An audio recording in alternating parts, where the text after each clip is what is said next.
من كتاب يوميات 2 مخطوبين للكاتبة هبة سيد عبد العاطي نقرأ لكم الجزء الأول بصوت دعاء متولي. قالت سارة: كلما تحدثني أمي عن زواج أحد الأقارب أو القريبات وعن الجهاز الكبير الذي رأته عند فرش المنزل الجديد تثور ثائرتي وأصاب بالحموضة من شدة الغيظ، فوالدي قد أصر على توفير نصف مرتبي من أجل ذلك الزوج الذي قد يأتي يوما أو لا يأتي.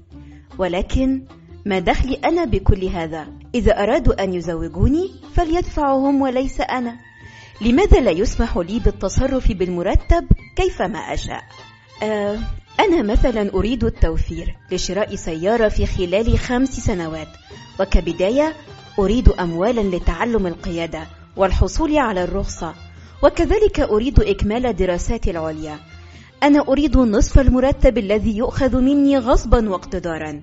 ثم من هذا الذي يستحق أن أحرم من نصف مرتبي بسببه؟ حاجة تغيظ. أنا لن أصرف قرشا برغبتي على شخص لا أعرفه يدخل في حياتي فجأة متوقعا أن أصبح خادمة مطيع، بلا جواز بلا نيلة.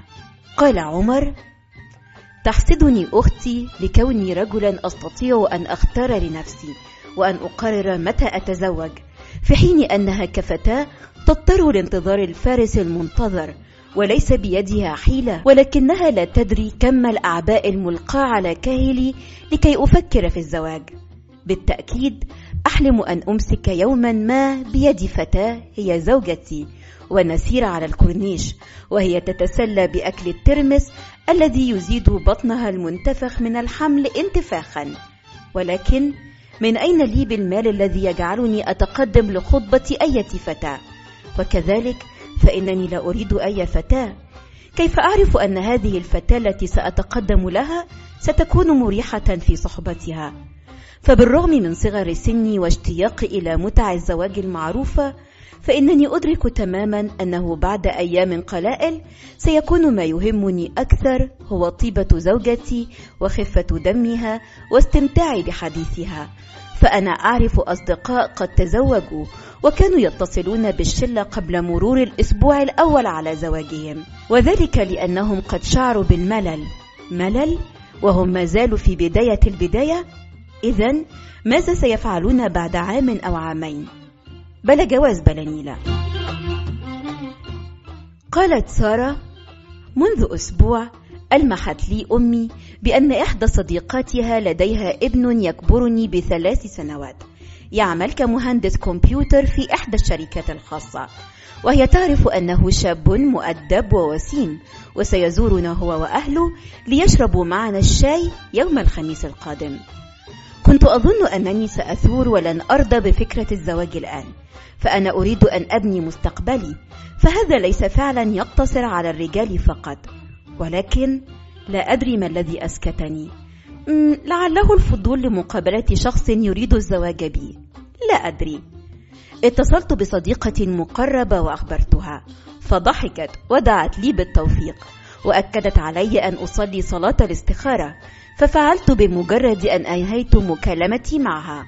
وظللت في حالة قلق طوال الأسبوع، وكنت أبكي يوميا في التليفون وأنا أحدث صديقتي، وأنا أتخيل قصصا مأساوية إذا لم يعجبني العريس وأجبرني والدي على الزواج منه، وكيف سأعيش في بؤس.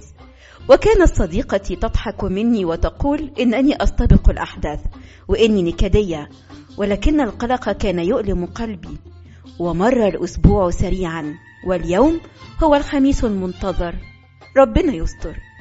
قال عمر: منذ شهر أخبرتني أمي عن صديقة معها في العمل عندها فتاة جميلة تصغرني ب3 أعوام، وهي تعمل في إحدى الشركات، ووالدها رجل طيب ومحترم.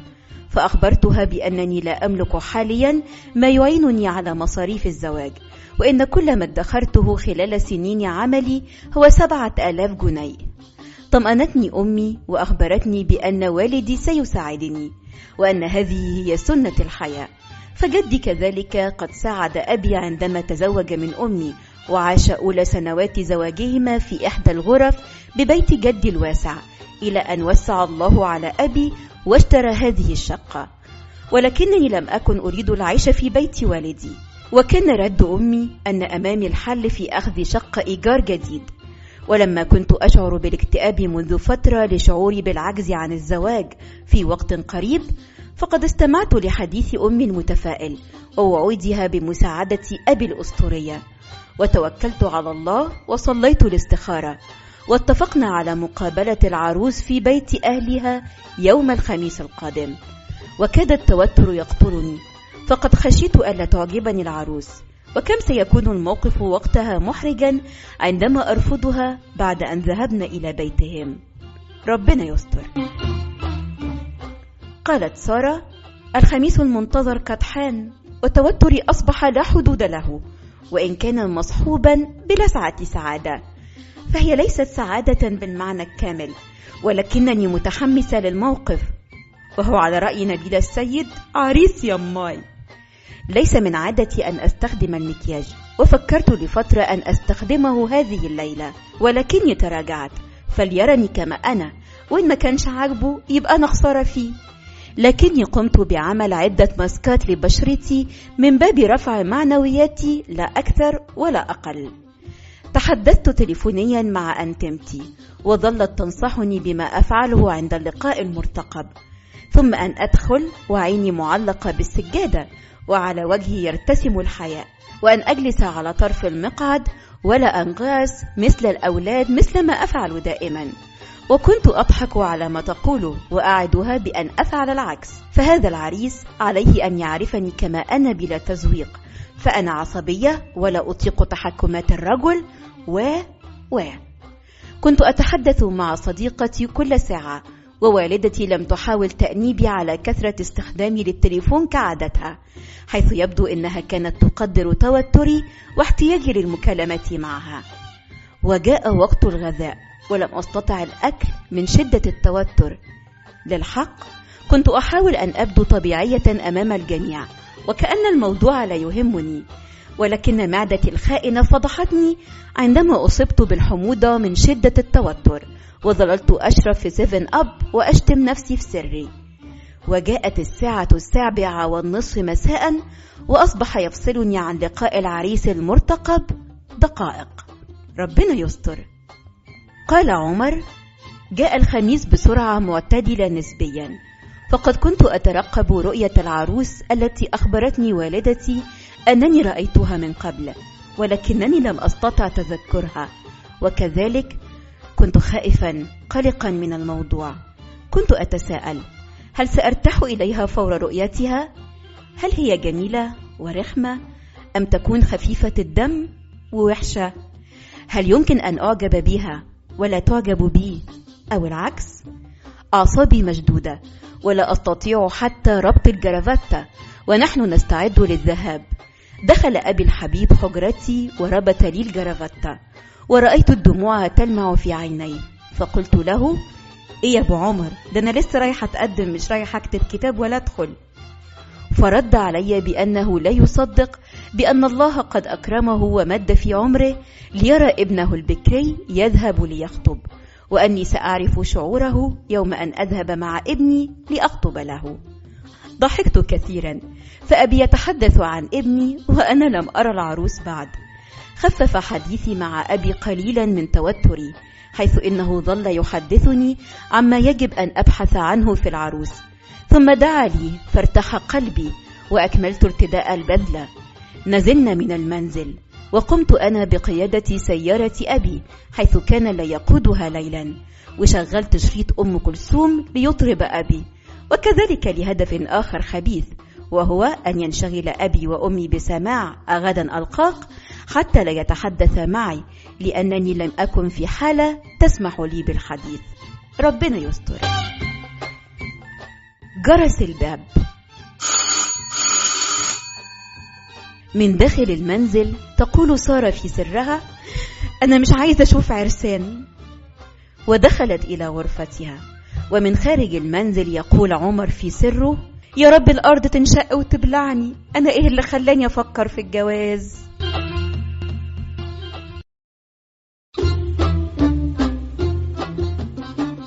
الجزء الثاني. يدخل عمر مطأطئ الرأس ويسلم على حما وحمات المستقبل. ودعونا من التفاصيل ولنقفز للحظة الحاسمة مع دخول سارة. قالت سارة: دخلت الصالون وقد تعلقت عيناي بالسجادة، وحاولت استجماع شجاعتي لأبدو طبيعية، إلا أنني كنت في أسوأ حالات خجلي الذي لم أعهده من قبل. لمحت لون بدلته البيج وحذاءه البني، ثم قادتني أمي فسلمت على والدي ورفعت رأسي لأحييه، وأخيرا رأيت. أول ما لفت نظري كان عينيه وابتسامته، أو بالأحرى مشروع ابتسامته. يبدو أنه كان غارقا في الخجل هو الآخر، فلم يكن يعرف هل يبتسم أم يبدو جدا. أما عيناه فكانتا صافيتين، وكان نظره لا يستقر على شيء، حتى أنني ظننت أنه ربما يكون أحول. وكادت الفكرة تجعلني أضحك، وفجأة احمر وجهه وكان وسيما حتى في خجله هذا. فابتسمت وجلست، ولاحظت أنه يتمتم بشيء ما، أو لعله يبلع ريقه، فقد مد يده بعد ذلك وتناول كأس العصير ليشرب منه. قال عمر: جلست على كرسي منفرد في الصالون بينما احتل والدي الكنبة، وجلس والد العروس على الكرسي المجاور لجهة أبي، بينما ذهبت والدتها لغرفة داخلية ثم خرجت تتبعها سارة. ورأيتها جميلة، وكأنني رأيت هذا الجمال من قبل وأعرفه، وذهب عني توتري في لحظة وانشرح قلبي لها. لا أقول إنه حب من أول نظرة، ولكن شيئا ما جعلني أشعر أنني لن أتركها لأحد غيري. لم أستطع منع نفسي من التمتمة بالحمد لله، ونظرت إليها فظننت أنها تغالب ضحكة تكاد تخرج منها، فعاد إلي توتري لظني أنها رأت شيئا بي يثير الضحك، إلا أنها ابتسمت وجلست، فحمدت الله ثانية وتناولت كوب العصير من أمامي فقد جف ريقي. قالت سارة: بدأ والدي يحدث عمر عن عمله وعن الشركة التي يعمل بها، وظهر أن أبي يعرف أحد المهندسين بتلك الشركة حيث كانوا زملاء دراسة، وأوصى أبي عمر بأن يسلم له على صديقه القديم ويذكره بصاحبه عامر عبد المحسن. وتحدث عمي مع أبي عن وضع شركات القطاع الخاص، بينما بدأت طنط في الحديث معي عن عملي وعن طبيعة دراستي. ولاحظت أثناء ذلك أن عمر يسترق النظر إلي كل دقيقة، فتملكتني بجاحة غريبة، ونظرت له في عينيه بينما كان ينظر إلي، وظننت للحظة أن روحه ستخرج من فمه، فقد فوجئ بعيني في عينيه، فثبت وجهه وتحرك فمه وكأنه سيقول شيئا ما، إلا أنه لم يصدر أي صوت، ولم ينقذه سوى أن وجه له أبي سؤالا عن شيء ما في شركته، فالتفت إلي، وشعرت أنه بالكاد استرجع روحه التي تدلى نصفها من فمه، وانفجرت في ضحكة في داخلي، وأحسست بأنه ظريف ولكنه خجول أكثر من اللازم. قال عمر: حاولت أن أفتح أي موضوع مع سارة، إلا أن عقلي أفش وانعقد لساني، ووجدت أمي تفتح مواضيع عديدة مع سارة، وشعرت بغبائي لعدم تذكري لأي من هذه الموضوعات أو محاولة لالتقاط خيط الكلام من أمي، وظللت أرقبها وهي تتحدث مع أمي. نصف عقلي يتابع حديث أبي وعمي، ونصفه الآخر منشغل بسارة نفسها، حتى إنني لا أكاد أعي ما تتحدث عنه مع أمي. كانت لها ضحكة جميلة، كما أن بروفايل وجهها الذي أستطيع أن أراه فقط من مكاني بدا جذابا. وفجأة رفعت عينيها نحوي وضبطتني وأنا أنظر إليها. حاولت أن أتحدث وأبدأ أي حوار معها، إلا أن الكلام لم يخرج من فمي. شعرت بأن منظري مضحكا، إلا أنها عادت للكلام مع أمي وقد احمر وجهها، يبدو أنها شعرت بالخجل، ووجه إلي والدها سؤالا ما فالتفت إليه، إلا أنني كنت أريد الحديث معها، فأنا لم آتي لكي أخطب عمي. قالت سارة: يبدو أن والدته أرادت جره إلى الحديث، فقالت له: دي سارة طلعت بتقرأ الجورنال اللي طالع جديد وعجبك يا عمر، بس ما جابتش العدد بتاع الأسبوع ده، ما تقولها كان مكتوب فيه إيه؟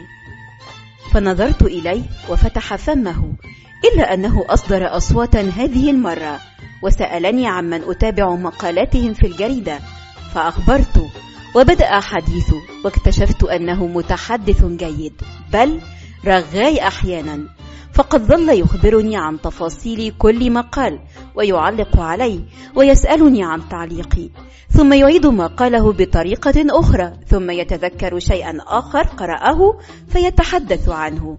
وانتهزت أنا فرصة حديثه لأستطلعه بشكل مفصل. كان نحيفا ويبدو أنه متوسط الطول وهو جالس، ولكن أعجبني شكل يديه، فقد كانتا كيد عازف بيانو، أصابع طويلة وأظافر قصيرة، وكانت رموشه طويلة وعيناه بنيتين، وبدأت أثرثر معه أنا الأخرى. قال عمر: عطفت علي ماما أخيرا، وألقت إلي بطرف خيط لأدخل في حديثها مع سارة. سألتني عن جريدة أقرأها، وكذلك سارة، وإنها لم تقرأ العدد الأخير منها، فانتهزت الفرصة وظللت أحكي لها عن المقالات وكل شيء تذكرته، فقد كانت تلك فرصتي لأنظر لها براحتي. كان كل شيء بها جميلا، صوتها وجلستها ويداها الصغيرتان وعيناها الضاحكتان دائما، وتعليقاتها التي أثارت ضحكي كثيرا. كان حوارنا بعيدا تماما عن الرومانسية، ولكن نص العام ولا العام كله، على الأقل انحلت عقدة لساننا وعيوننا. قالت سارة: كانت الجلسة مجرد جلسة تعارف بالطبع، إلا أن أبي وعمي قد انسجم تماما، وبدأ على الجميع السعادة. ونظر لي عمر وهو خارج، وقال لي بصوت هادئ ظل يرن في أذني: أشوفك قريب يا سارة. قال عمر: نزلت صفر وغني، وركبت السيارة وأنا في قمة النشوة. سألتني أمي عن رأيي، فقال لها أبي إن عليها أن تترك لي فرصة للتفكير والاستخارة. أما أنا فلم أرد، ولكنني توقفت عند أول بائع جرائد وجدته، ونزلت لأشتري عددين من الجريدة التي نقرأها أنا وسارة.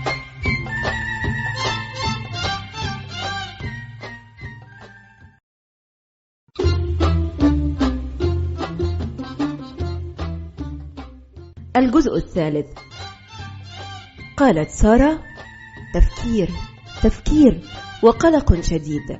دخلت غرفتي بعد ذهاب عمر وأهله، وغيرت ثيابي وخبأت نفسي تحت الأغطية حتى لا تأتي أمي وتسألني عن رأيي. لا أنكر أن شيئا ما تحرك في قلبي، بل إن صوته المنخفض وهو يقول: أشوفك قريب يا سارة قد دغدغ أحاسيسي. أريد أن أقول إنه يعجبني وإني موافقة، ولكن ما أدراني برأيه هو، وكذلك ما أدراني بأن مشاعري هذه ليست لحظية. ربما عمر هذا ليس جيدا كما يبدو، إنه ليس طويلا كما كنت أرغب، صحيح أنه أطول مني، ولكن هل يمكنني أن أقضي باقي عمري مع عمر؟ هل هو المقدر لي أم لا؟ يا رب ارحمني من الصداع. غدا أصلي صلاة استخارة مرة أخرى، وربنا يقدم ما فيه الخير. قال عمر: نمت مباشرة بعد عودتي من عند بيت سارة. فكرت في صوت ضحكتها قبل نومي مباشرة، إلا أن التوتر الذي أصابني طوال اليوم جعلني مرهقا ونمت فورا. في اليوم التالي استيقظت وصليت الفجر والاستخارة، ونمت ساعة قبل الذهاب إلى عملي. لم أرى مناما أو أي شيء، وإن كنت لا أعتقد في موضوع المنام. ما يهم أني أشعر بارتياح عام للموضوع. في العمل تذكرت أنني لم أحصل على رقم تليفون سارة. أردت محادثتها، سأخذ رقمها من أمي، ولكن هل يصح أن أتصل بها ونحن حتى لم نقرأ الفاتحة بعد؟ سأتحدث مع أمي في هذا الموضوع عند رجوعي للمنزل. أثناء فترة الراحة تذكرت أني بقرار الزواج من سارة أحكم على نفسي بالعيش معها للأبد. إنها جميلة ويبدو أنها طيبة، ولكن هل يمكن أن يكون بها عيوب خفية لا أستطيع تحملها؟ كنت سأجعل أبي يتصل اليوم بأهلها لتحديد موعد قراءة الفاتحة، ولكنني أحتاج أن أعرفها أكثر. ربما تكون بخيلة أو صليطة اللسان. لا يبدو أنها قد تنطق يوما بكلمة سيئة. أصابني صداع من كثرة التفكير، وشعرت بأن أذني قد سخنت بشدة. يا رب اهدني. قالت سارة: يبدو أن هذا الموضوع سيجعلني أستهلك كميات كبيرة من السيفن أب، فالحموضة لا تريد أن تذهب. أفكر طوال الوقت في الموضوع. هل أقبل؟ هل أرفض؟ ولماذا أرفض؟ هل سيقبلني عمر؟ أم قد يكون به عيوب شديدة القبح وهو يخفيها بهذا المظهر الجميل؟ ربما يكون من الذين يضربون النساء، ولكن لا، يبدو أنه محترم، ووالده كذلك رجل محترم وخلوق. لا يمكن أن يكون كذلك. هل يمكن أن يكون بصباص ولكنه خجول؟ ربما يمثل. الحموضة هتقتلني. مش عارفة أقول إيه لماما لما تسألني عن رأيي. خايفة وافق وبعدين عمر ما يردش يبقى شكلي وحش، وكمان خايفة وافق وبعدين عمر يطلع شخص سيء. إن أهلي متحمسون له، وبهذا إذا ظهر أنه شرير سأقول لهم إنهم هم الذين وافقوا عليه من البداية. يا ترى عمر وأهله هيتكلموا إمتى؟ قال عمر: وصلت البيت وأنا منهك، ولم تكن لدي شهية للطعام، فذهبت للنوم. استيقظت بعد المغرب فصليت وجلست مع والدي في الصالة. أخفض أبي صوت قناة الجزيرة التي لا يتابع غيرها هي وقناة العربية للأخبار. التفت إلي وسألني عن حالي فحمدت الله، ودار بيننا هذا الحوار. بابا، نويت على إيه إن شاء الله؟ أنا؟ مش عارف، كنت متحمس بس دلوقتي قلقان. بابا: طبيعي جدا، انت مش استخرت؟ أنا؟ مرتين. بابا: وحاسس بإيه؟ أنا؟ مش عارف. ضحك أبي وقال: عادي برضو، أنا ساعة ما تقدمت لأمك عقلي شت من التفكير. تدخلت أمي: ما صدقهوش، ده حفي عشان أنا وافق. أكد أبي كلامها ضاحكا وقال: شوف يا ابني، البنت كويسة وأهلها طيبين، وإن كنت خايف من حاجات ممكن تظهر في المستقبل فأنت استخرت، وإذا كان الموضوع خير هيمشي، وإن ما كانش الأمور هتخلص لوحدها. شوف أنت مبدئيا حاسس بإيه اتجاهها. أنا؟ هي عجباني وأنا مرتاح لها، بس بابا من غير بس، شعورك المبدئي كويس. احنا نقرأ الفاتحة مع الناس وبعدها تشوفها وتتكلم معاها عند أهلها كم مرة، ولو زاد ارتياحك ليها نكمل ونعمل الخطوبة اللي برضو هتكون فترة اختبار بينكم، وإن ما حصلش توفيق يبقى كل اللي يجيبه ربنا كويس. ولا رأيك إيه؟ أراحني كلام أبي ووافقت عليه. بابا: يبقى اتصل بقى بعمار واسأله إمتى هنعرف رأيهم. أنا؟ رأيهم؟ أنا حسبتك هتحدد ميعاد الفاتحة. ضحك أبي وقال: ليه؟ هو أنت مادام وافقت يبقى العروسة وافقت؟ عرفت بعد اتصال أبي بأهل سارة أنهم طلبوا أسبوعا لإبداء رأيهم، وعاد إلي توتري، فأنا قد أبديت رأيي المبدئي في اليوم التالي مباشرة. لماذا تحتاج هي إلى أسبوع؟ أهي محتارة لهذه الدرجة أم لم تعجب بي كما أعجبت بها؟ حاولت أمي طمأنتي بالحديث عن أن الفتيات يأخذن وقتا أطول من الرجال في إبداء رأيهن، وأن أهلها يجب أن يسألوا عني. فسألتها غاضبا: ألا يجب أن أسأل عنها وعن أهلها أنا الآخر؟ ردت أمي بأنها تعرف أهلها جيدا، وإذا أردت يمكنني أن أتحرى عنها هي بنفسي. فسألتها: كيف؟ فقالت: روح لها الشغل. وتركتني أمي لحيرتي وقلقي. قالت سارة: اتصل أهل عمر ليعرفوا رأينا، وتنفست أنا الصعداء، فمعنى اتصالهم أن عمر وافق علي ويريد أن يعرف رأيي. انزاح من على قلبي هم ثقيل. كنت مرعوبة من فكرة أنني أعجبت به وهو قد لا يعجب بي، على الرغم من كلماته أشوفك قريب يا سارة. بعد جلسة طويلة مع أمي قررت الموافقة على قراءة الفاتحة لكي أستطيع أن أراه عدة مرات قبل أن أوافق على الخطوبة، ولكن أبي قرر تأجيل إخبارهم بقراري إلى أن يذهب إلى عمل عمر ويسأل عنه. وسمعت من أمي خطة أبي لمعرفة كل شيء عن عمر من زملائه ورؤسائه في العمل، بل وجيرانه كذلك، فأبي رجل طيب وهادئ، ولم أتوقع أن يتحول إلى المحقق كولومبو من أجلي. قرب الأسبوع على نهايته وأشعر قليلا بأنني أريد أن أرى عمر.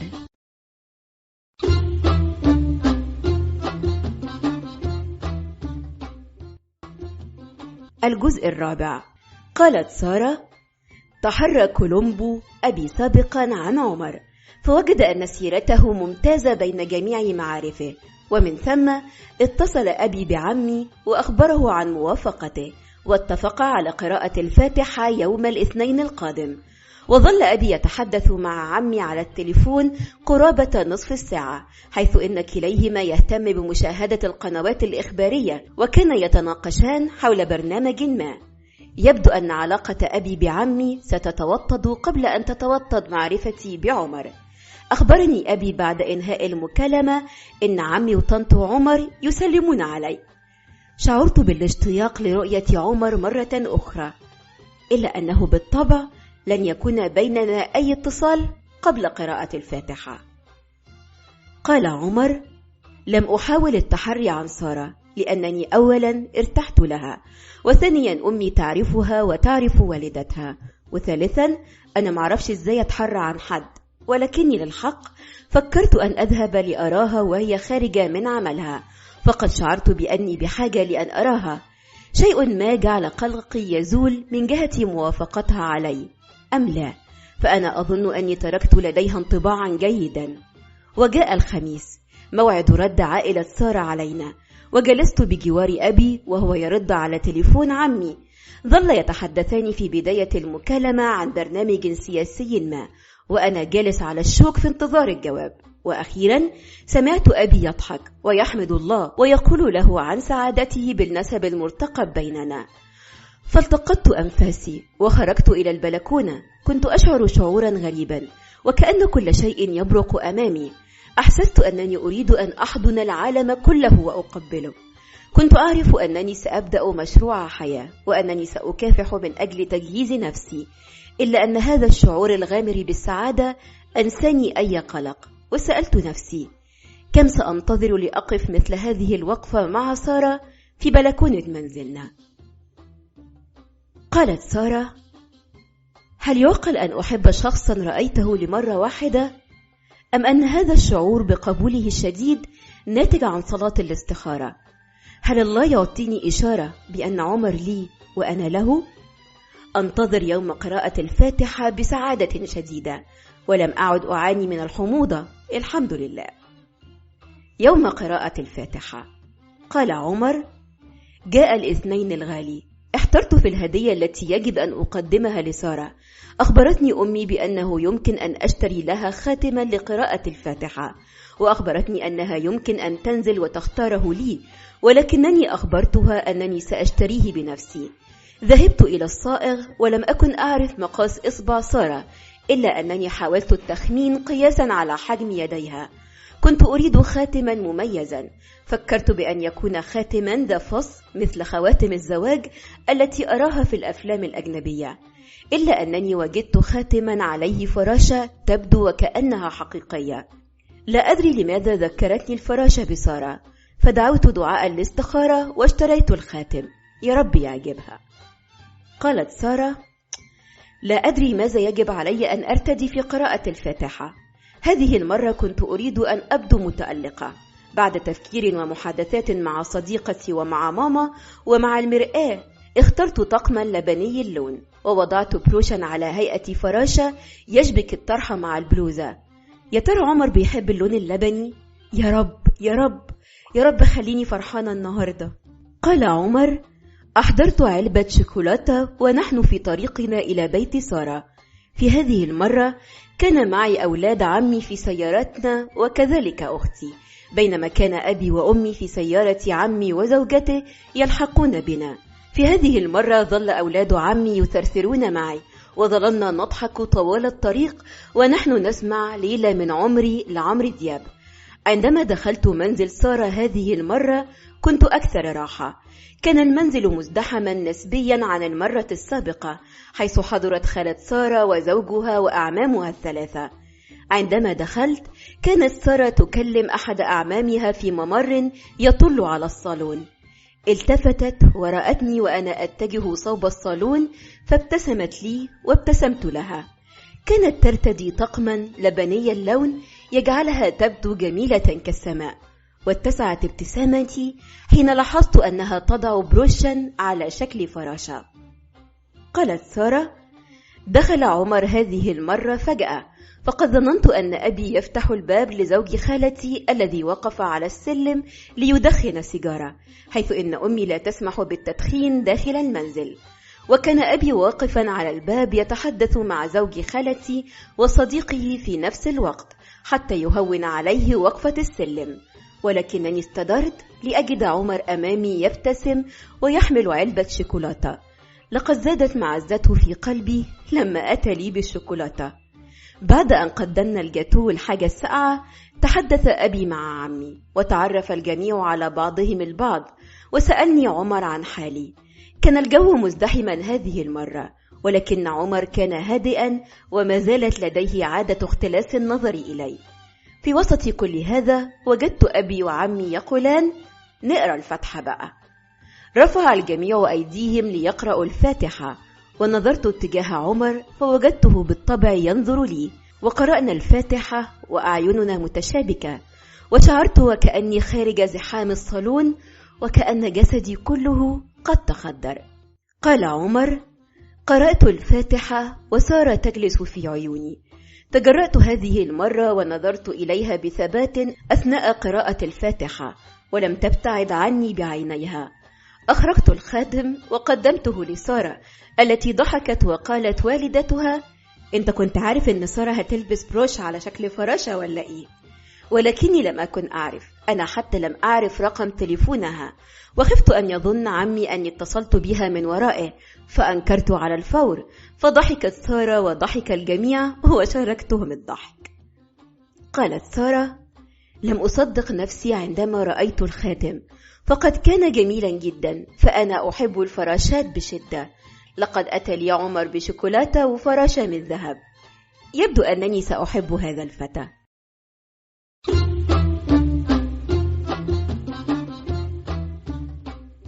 الجزء الخامس. كلمني على التليفون، بصوت دعاء متولي.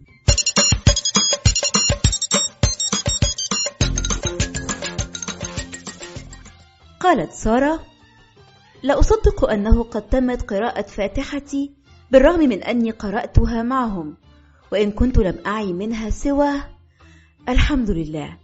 كنت أنظر إلى خاتم الفراشة على يدي باستغراب.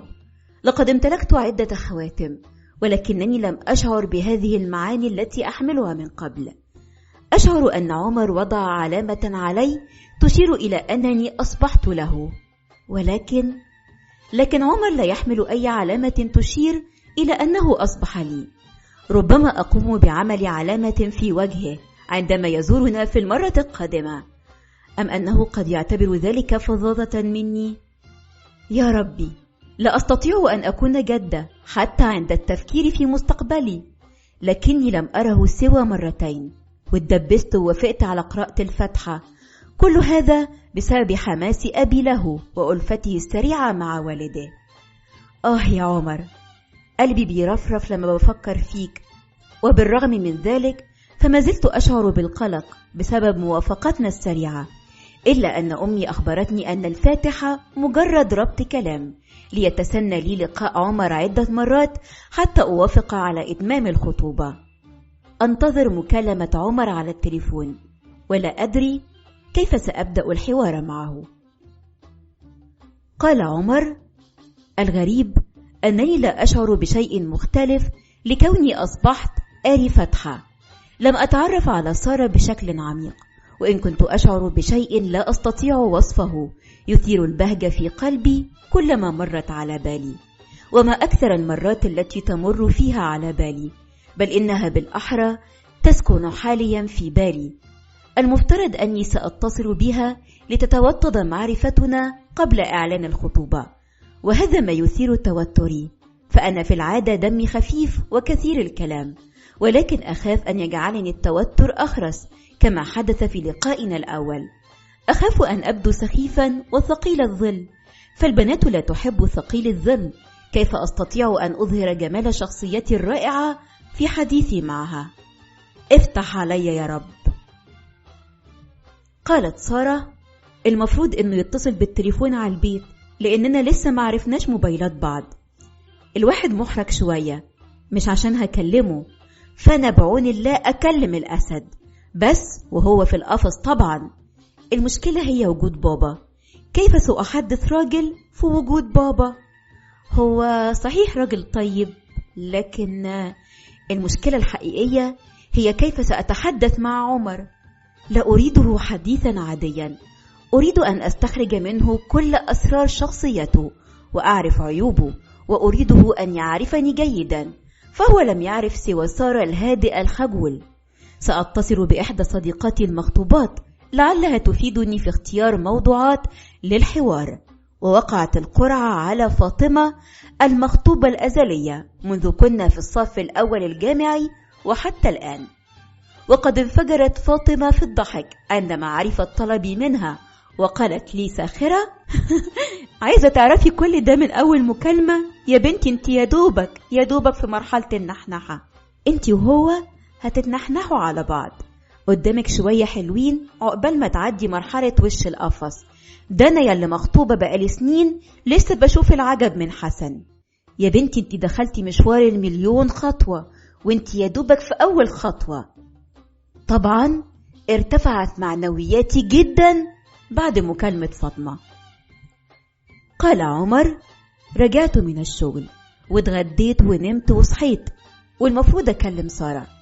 اتصلت بالرقم وأنا بدعي إنها هي اللي ترد، وبالطبع ردت والدتها. أنا عارف حظي، فسلمت عليها وسألت عن عمي، وسألتني هي عن والدي ووالدتي. ثم سادت لحظة صمت محرجة، حيث تنتظر هي أن أطلب الحديث مع سارة، بينما أنتظر أنا أن تتفضل هي من نفسها بندائها. تنحنحت مرتين وأخذت نفسا عميقا، وقبل أن أنطق قالت هي: طيب هنديلك سارة. تألمت أذناي حينما انطلق صوت موسيقى الانتظار المزعج والمفاجئ، ثم انتهت الموسيقى وسمعت خروشة، ثم صوت سارة: سارة، السلام عليكم. أنا: وعليكم السلام ورحمة الله وبركاته. سارة: ازيك يا عمر؟ أنا: الحمد لله، ازيك انتي؟ سارة: الحمد لله، وبابا وماما عاملين ايه؟ أنا: الحمد لله. سارة: واخواتك؟ أنا: الحمد لله. سارة: انت بتختم الصلاة يا عمر؟ أنا بدهشة: لا، ليه؟ سارة: أصلك ما بتقولش غير الحمد لله، فحسبتك بتسبح بعد الصلاة ولا حاجة. فهمت الدعابة وضحكت بشدة، وبدأت أسألها هي الأخرى عن أحوالها وعن عملها، وكذلك تحدثت هي، واستمرت المكالمة 66 دقيقة. والحق أني لم أرد إنهاء المكالمة، إلا أنني لاحظت أن والدتها دخلت إليها ووجهت إليها الكلام، فخشيت أن أسبب لها الحرج، وأخبرتها بأنني سأحدثها غدا. وبالطبع كانت المكالمة وكأنها مع واحد صاحبي، وبخاصة أنها لا تكف عن السخرية وإطلاق النكات، مما جعلني أبادلها الضحك، وبالتالي لم تكن المكالمة رومانسية على الإطلاق، ولكنني استطعت أن أستجمع شجاعتي وأن أقول لها: هتوحشيني قوي لحد بكرة. وقفلت الخط سريعا، وكأن والدتها ستجذبني من ملابسي من خلال السماعة. قالت سارة: لم أتخيل أن تسير المكالمة مع عمر على هذا النحو. كنت أغسل المواعين في المطبخ بينما أفكر أنه لو اتصل الآن سيكون شيئا شاعريا جدا أن أتلقى أول مكالمة من خطيبي وأنا أقف على الحوض. وبالفعل اتصل عمر أثناء غسيلي للبراد. بدأ محرجا في بداية الحديث، ولكنني كسرت الجليد وضحكته، واتضح لي بعد ذلك أثناء المكالمة إنه والدم خفيف، وبالطبع هذا ليس تقليلا من شأنه، فهو يبدو رجلا حتى في هزاره. وبعد تبادل الحديث وتبادل أرقام الموبايلات، حيث أخبرتني أمي قبل المكالمة بأنه يمكنني تبادل أرقام الموبايل معه، بعد كل هذه الثرثرة أنهى مكالمته بجملة تختلف عن جو الشقاوة الذي ساد المحادثة، وقال لي برقة إنه سيفتقدني. يا رب دايما ينهي كلامه بجملة تخلي قلبي يتهز. يبدو أنها صارت عادة لدي. وقطعت أمي تأملاتي الرومانسية بعد المكالمة، وكم تعددت مقاطعتها لي أثناء المكالمة، وقالت لي: إيه كل الضحك ده يا سارة؟ هو أنت بتكلمي فاطمة ولا مروة؟ مش تعقلي شوية؟ ظننتها في البداية ستتحدث عن طول وقت المكالمة، ولكنها أحرجتني بحديثها عن كثرة ضحكي. هل يمكن أن يظن عمر أنني أضحك أكثر من اللازم؟ لكنه كان يضحك هو الآخر. يوه، هو كل شوية قلق. رن بقى وفرحني. قالت سارة: في العادة تعبر الأغاني عن المشاعر، ولكن هذه المرة عبر إعلان خطوط تليفون عن مشاعري. رن وفرحني، كل أعصابك يمتى تريحني، يمتى علينا تحن. رن. يجد بها كاظم الساهر، وأنشز أنا بها طوال اليوم مع رنات عمر الكثيرة على الموبايل.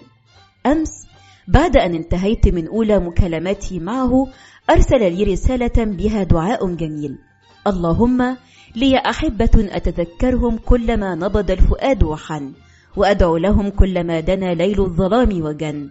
إلهي ظل الأحبة بالغيوم، وابعد عنهم كدر الدنيا والهموم. أدخلنا الله جميعا من باب الريان، وأعتق رقابنا من النار. رسالة دينية، وإن كانت تبدأ بأحبة. واخدين بالكم؟ أما اليوم فقد رن علي 8 مرات حتى الآن، أما بالنسبة لي فقد رننت له مرة واحدة. لا أدري لماذا. تؤل كما يقال.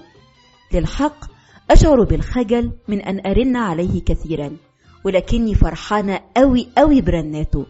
بالطبع أنا في عملي، وزميلاتي يلاحظن أنني أبتسم بلا داعي مرات عديدة.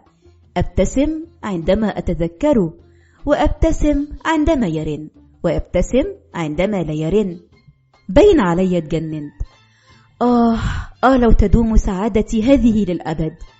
وصلتني رسالة جديدة من عمر جعلتني لا أتمالك نفسي من الضحك، واضطررت بعدها أن أرن عليه مرتين. كانت الرسالة تقول: كده مش حلو، لا رن ولا ألو ولا علينا تسألوا. طب حتى رن واقفلوا. فكرت أن أرسل له رسالة حتى لا يظن أنني بخيلة ولا أريد أن أضيع رصيدي. احترت، هل أرسل له رسالة دينية أم رسالة ضاحكة؟ في النهاية قررت الرد على رسالته كالتالي: قلت للطير المسافر وصل سلامي للغاليين، قال لي سواء أهلك أنا؟ قال عمر: بعد أن اضطررت لإنهاء حديثي مع سارة، قمت بحفظ رقم تليفونها المحمول على تليفوني على الفور. أحببت أن أظهر لها اهتمامي ومشاعر أخرى بالطبع، فأرسلت لها رسالة تحمل دعاء للأحبة. لم تقم بالرن علي، فظننت أنها لم تقرأ الرسالة بعد. في اليوم التالي قمت بالرن عليها مرات عديدة، ولكنها لم تجبني سوى برنة واحدة. بصراحة غضبت، هي مش معبراني ليه؟ كان هذا السؤال ينغزني وكأنه شوكة. سألني زميل في العمل عن سر تجهمي، لم أخبره بالسبب. لا أعتقد أنه يصح أن أتحدث عن مشاكلي مع خطيبتي مع أحد، ولكن مع منتصف اليوم لم أستطع أن أتحمل تجاهلها. فكرت أن أحدثها على الموبايل، ولكن كرامتي نأحت علي. لم أجد سوى أحمد صديقي الحميم والذي خطب منذ عدة أشهر لأتحدث معه، وأحمد يعمل معي في نفس الشركة ولكن في قسم آخر.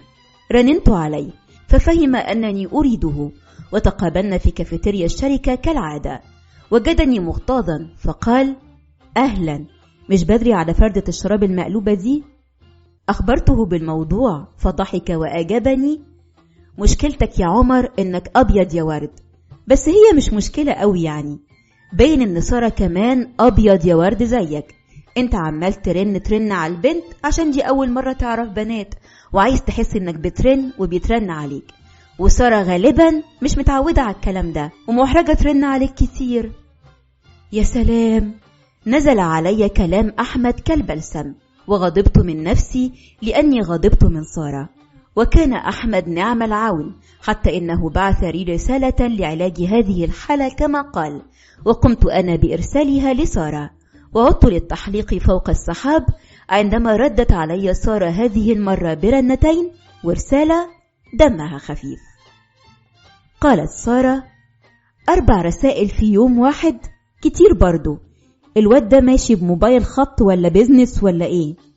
هو صحيح أنا فرحانة جدا بكل الاهتمام ده، لكن هي دي المشكلة. أنا بخاف لما بفرح قوي، بشعر إن في حاجة غلط. ماسورة الرسائل اللي انفجرت دي مش مطمناني. أخاف أن يكون عمر حالما أكثر من اللازم. قد يبدو كلامي غريبا، ولكنني أحب الرجل الراسي. أريد رجلا يساندني على أرض الواقع، لا أحب الرجال المغرقين في الرومانسية. قال عمر: لم يتهمني يوما أحد بالرومانسية، ولكني مع سارة أخاف أن يكون هذا عيبا. لست قاسي القلب بالطبع، ولكنني لا أجد أن الكلام الرومانسي الكثير يعني شيئا.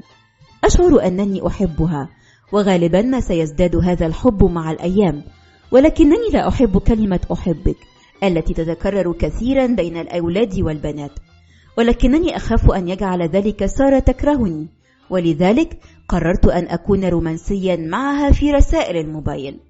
أرسلت لها كل رسائل الحب التي وجدتها ذلك اليوم، وكانت 4 رسائل. 4 رسائل في يوم واحد كتير، مش كده؟ أدركت هذا عندما وصلت للمنزل مساء. قد تراني سارة الآن مدلوقا، ولكن لا، هي لا تفكر بهذه الطريقة، أو ربما هي تفكر بهذه الطريقة. لا حول ولا قوة إلا بالله. كنت قد قررت أن أتصرف بمثالية في هذه العلاقة، ولكن ها أنا وقد بدأت بخطأ.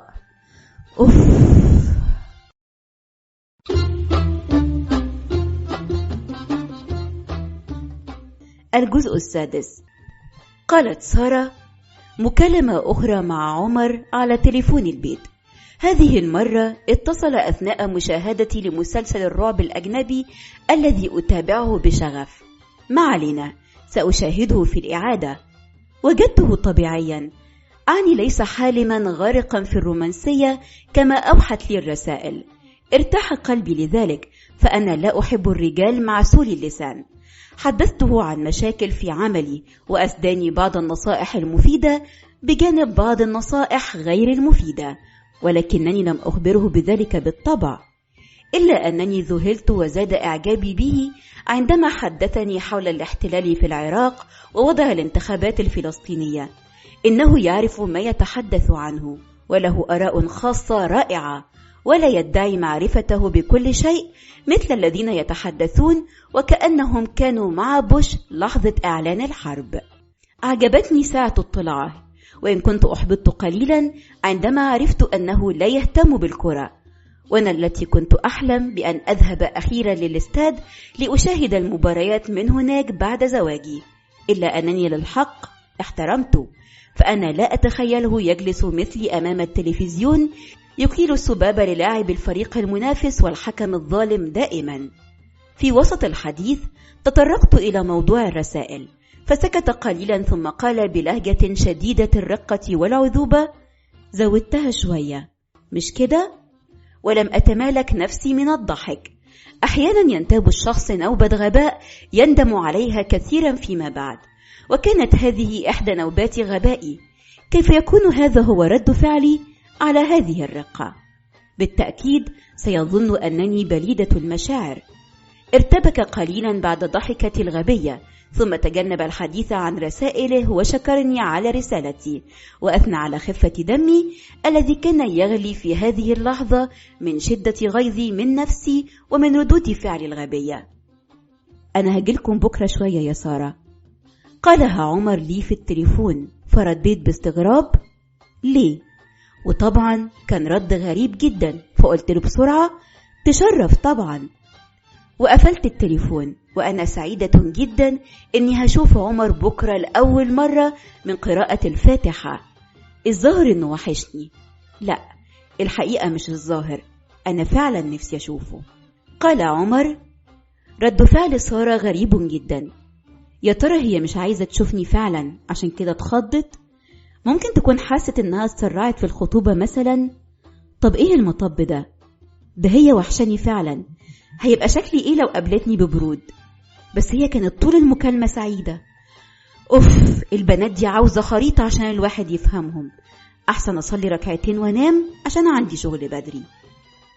قالت سارة: عملت ماسك زبادي بالعسل قبل ما انام، مع ان بشرتي مش محتاجة، بس استعداد نفسي للقاء عمر المنتظر. ماما دخلت لقيتني ملزقة كده، قالت لي: مالك يا سارة؟ قلت لها: أصل عمر جاي بكرة يا ماما. خرجت من الأوضة وهي بتقول: لا حول الله يا رب. غسلت وشي من الماسك وغمضت عيني وطفيت النور، بس ما جاليش نوم خالص. ايه القلق ده؟ أحاسيس ملخبطة جدا، جوايا فرحانة اني هشوفه، وفي نفس الوقت سؤال بيزن في عقلي: خلاص هو ده الإنسان اللي هكمل معاه حياتي كلها لحد ما عجز زي ماما وبابا؟ ده أنا تقريبا معرفوش، بس هو مؤدب وطيب. ما هو كلهم بيكونوا كده في الأول، على رأي صديقاتي ذوات الخبرة في الارتباط. حطيت المخدة على دماغي عشان أهرب من التفكير وانام. قال عمر: ياه، ده أنا تقريبا ما نمتش خالص، وحاسس بصداع رهيب، وعندي شغل بعد نص ساعة. أدي اللي خدناه من الخطوبة، ما أنا كنت حر في نفسي وآخر رواقة. كل القلق ده ولسه قراية فاتحة، أمال لما أخلف 5 ولا 6 عيال هعمل إيه؟ أكيد هكون مت من زمان. قالت سارة: قمت من النوم بعد ما صحيت يجي 100 مرة، وعندي حموضة كبيرة. شربت 7 أب على الريق، وطبعا كانت فاتتني صلاة الفجر من النوم المتقطع. اتوضيت وصليت، شعرت بهدوء واستعدت فرحتي بلقاء عمر النهاردة. يا رب فرحني النهاردة يا رب. قال عمر: 3 فنجان قهوة بشربه والصداع ابتدى يروح شوية. لو سارة تديني حتى رنة تعرفني انها عاوزة تشوفني هي كمان. فضلت ماسك الموبايل وسرحان لحد ما فقت على صوت زميلي بيقول: يا بختك يا عم، تلاقي العروسة صبحت عليك يجي 100 مرة. تيجي مراتي تشوف، عمرها ما بتتصل بيا إلا لو كارثة حصلت، ده أنا حاطط لها تون سرينة إسعاف. رميت الموبايل وقلت الصيت ولا الغنى. يلا بقى يا سارة، ربنا يهديكي. قالت سارة: الوقت بيعدي بسرعة كده ليه؟ الساعة 4 وعمر جاي الساعة 8. طب هلبس ايه وهنقعد فين؟ مش معقول نقعد لوحدنا في الصالون، حرام طبعا، وكمان انا اتكسف جدا. لا اكيد كل العيلة هتقعد على قلبنا. طب هنتكلم في ايه؟ التليفون بيسهل الموضوع، لكن وجها لوجه دي صعبة شوية. ياه، ايه القلق ده كله؟ ماما بتبصلي من بعيد وعينيها بتضحك عليا وبتقول في سرها: البنت اتجننت. قمت استحميت واسترخيت شوية وقعدت نشف شعري بالسشوار واعمله كذا تسريحة، مع انه مش هيشوفوا لاني هكون لابسة الحجاب طبعا، بس عاوزة احس اني جميلة النهاردة ونفسي اشوف ده في عينيه. قال عمر: يا ترى هجيب ايه معايا وانا رايح؟ اخد شوكولاتة ولا ابقى رومانسي واخد ورد؟ طيب انا نفسي اشتري هدية لسارة تفكرنا دايما باليوم ده. اشتري لها ايه؟ قعدت افكر وانا في العربية وراجع من شغلي لحد ما لقيت محل هدايا. دخلت وجبت بوكيه ورد انيق ودورت على هدية سارة. احترت شوية وبعدين لقيت دبدوب ضخم أبيض حاضن قلب أحمر، كان ضخم جدا وغالي جدا كمان، لكن تخيلت فرحتها بيه. يا رب يعجبك يا سارة. قالت سارة: ارتديت عباءة مغربي جميلة مطرزة بالقصب أهداها لي خالي من الخليج. لم أرتدي تيير أو ما شابه، مش عارفة ليه، يمكن كنت عاوزة أحس أني لا أستقبل ضيف غريب بل من أهل البيت. وضعت مكياج خفيف جدا مجرد أنه يظهر وجهي نضر لا أكثر، ولفيت الطرحة بطريقة جديدة زادتني أناقة. ونظرت في المراية ووجدت بريق جميل في عيني لم أره من قبل. يا رب اسعد كل البنات زيي. وأفقت من سرحاني على صوت جرس الباب وصوت أمي بيقول: عمر جه يا سارة.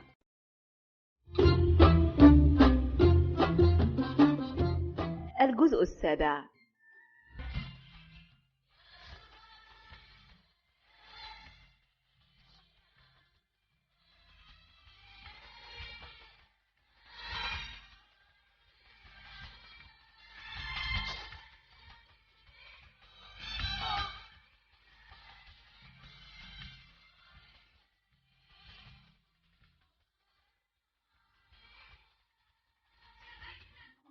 ازيك يا سارة؟ ياه ما شاء الله، قالها عمر بتلقائية كبيرة وهو يسلم علي. جعلت إخوتي يبتسمون وأنا وجهي أحمر من الخجل، وفوجئت أن يمدحني هكذا أمام الجميع، لكنني كنت سعيدة جدا بهذه الجرأة أو التلقائية، لا أدري. ومددت يدي أسلم عليه، وأكيد لاحظ ارتعاش إيدي وارتباكي. ياه فعلا التليفون أرحم من اللخبطة دي. قال عمر: بجد فوجئت بجمال سارة اليوم، ووجهها النضر وملامحها تنطق بالجاذبية والجمال، رغم أنها لا تضع مكياج، والحمد لله. لم أستطع أن أخفي سعادتي عندما رأيت وجهها مرة ثانية، والمرة دي أشعر أنها ملكي، فازدادت جمالا في عيني. لكن أكيد والدتها وأخواتها بيقولوا علي مدلوق جدا. لا، امسك نفسك شوية يا سي عمر، ما تكسفناش. قالت سارة: الله، عمر بجد رقيق جدا، جايب ورد معاه، كنت خايفة يجيب فاكهة بقى وبطيخة والفيلم ده. ونظرت إلى الهدية الكبيرة في ورقها اللامع، وفرحت إنه فكر يشتري لي هدية، ده بيدل إنه إنسان كريم ورقيق. الحمد لله، يا رب تفضل كده يا عمر.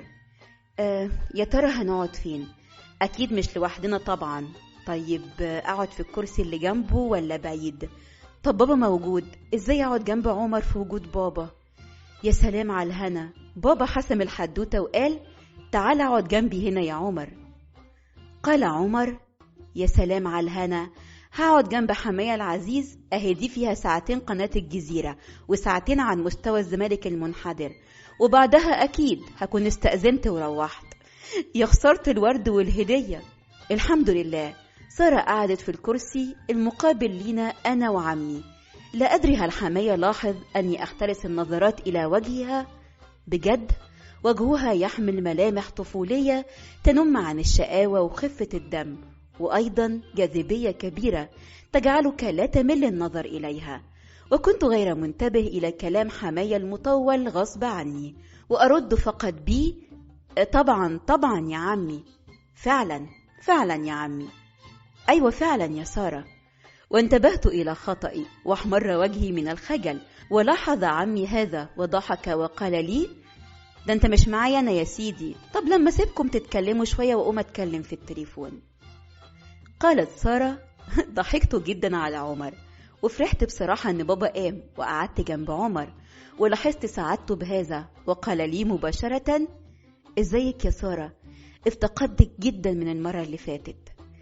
ياه، كلمة الافتقاد دي كبيرة قوي، أحلى بكتير من وحشتيني. كان نفسي أقول له أنا كمان، لكن اتكسفت جدا.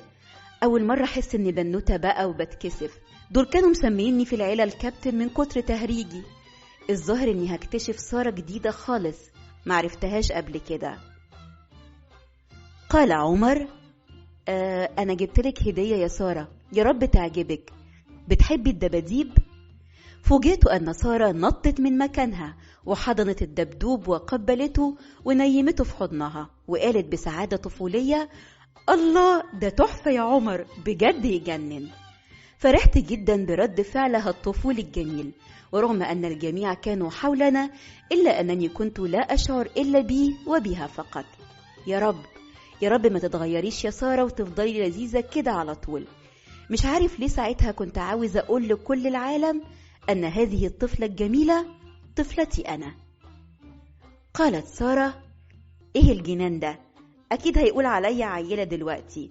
طب ما هو اللي غلطان، كان لازم يجيب دبدوب يعني؟ ده أنا بموت فيهم. يوه، هو أنا لازم أفضل محتارة على طول؟ لازم يتعود عليا زي ما أنا. بس كل صديقاتي قالوا لي اتقالي واعملي فيها الراسية العاقلة، وماما بتبصلي من بعيد نفسها تقتلني. بس عمر في عينيه نظرة حنان جميلة بتخليني أطلع كل اللي جوايا بدون أي تصنع، وده اللي مخليني معجبة بيه.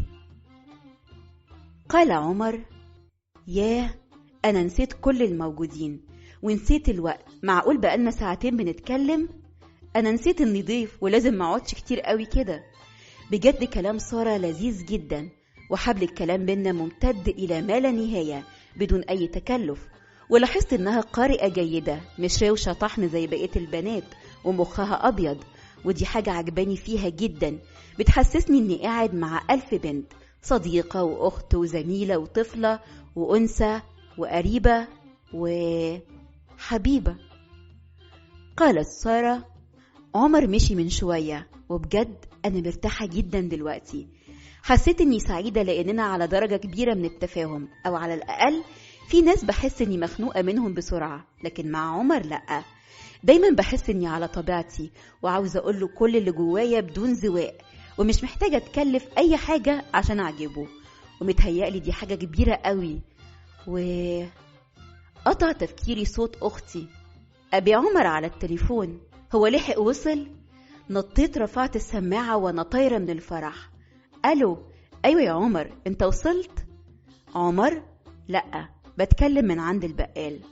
أيوة وصلت طبعا، أنا كنت سايق على 120 عشان أوصل بسرعة وأكمل كلامي معاكي. دي ماما اتخضت وأنا بجري على أوضتي عشان أكلمك. أنا عمر ساكتة ليه؟ أنا مش عارفة أقول إيه. أنا بجد فرحانة وقلقانة ومبسوطة وخايفة عمر، إيه الكوكتيل الجامد ده؟ طيب فرحانة ومبسوطة عشان أنا شبه أحمد السقا، ماشي، لكن أنا يا عم قول يا باسط أحمد السقا. عمر: كده يا سارة، الله يسامحك. طب اديني ضحكتك يا ستي، قوليلي خايفة من إيه؟ أنا خايفة إننا بنقرب لبعض بسرعة قوي، وأنا ماليش تجارب قبل كده، فخايفة أكون فرحانة بس بفكرة الحب والارتباط، ومش قادرة أقيم الموضوع صح وأطلع غلطانة في الآخر. عمر: ما تخافيش من أي حاجة في الدنيا طول ما أنا جنبك يا غالية. أنا يا عمر، بجد أنت اللي غالي، في سري طبعا. عمر: سارة سمعاني؟ أنا أيوة. عمر: بص يا ستي، انتي بتعدي الشارع وفي عربيات؟ أنا طبعا. عمر: بتدخلي مبنى ما دخلتيوش قبل كده عشان تخلصي مصلحة ليكي؟ أنا أكيد طبعا. عمر: بتركبي تاكسي لوحدك؟ أنا أيوة. إيه الأسئلة العجيبة دي كلها؟ عمر: طب ليه مش خايفة وانتي بتعدي الشارع عربية تخبطك لا قدر الله؟ يبقى نبطل نعدي شوارع أحسن. ولا وانتي داخلة مبنى غريب يحصل لك حاجة، ولا في التاكسي تتخطفي مثلا؟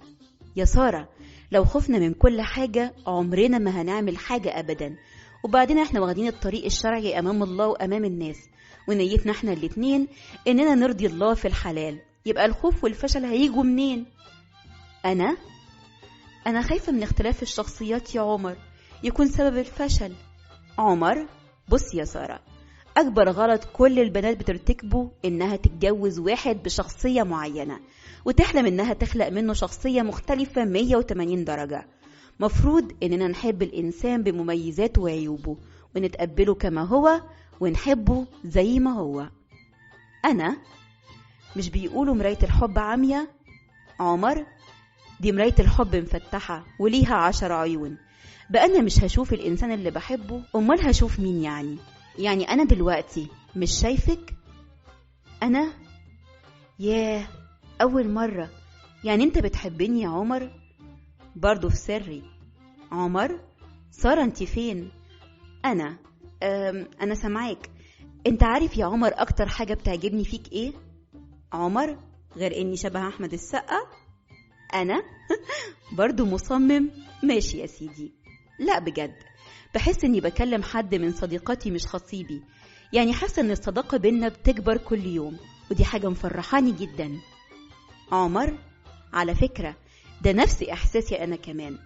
عارفة يا سارة، مهم جدا إن الأزواج يكونوا أصدقاء، ده بيخلي التفاهم بينهم كبير جدا. أنت عارف يا عمر، الزواج عامل زي بيت من 3 أدوار. الدور الأول الإعجاب والانبهار والرغبة الشديدة، والدور الثاني الحب، والدور الثالث الصداقة. فلو غبار الزمن والتعود والمشاكل طمس الدورين الأول والثاني، لا يمكن هيوصل للثالث أبدا. عمر، أنا بجد لقيت كنز لما لقيتك يا سارة. انتي بجد مليتي عليا الدنيا. أنا حاسس إني مش محتاج حد تاني من الدنيا. الحمد لله يا رب. ربنا يخليك ليا يا عمر. عمر، أنا عندي ليكي طلب يا سارة. يا ريت نخلي حفلة خطوبتنا والشبكة نكتب فيها كتاب كمان. إيه رأيك؟ أنا كاتب كتاب بسرعة كده؟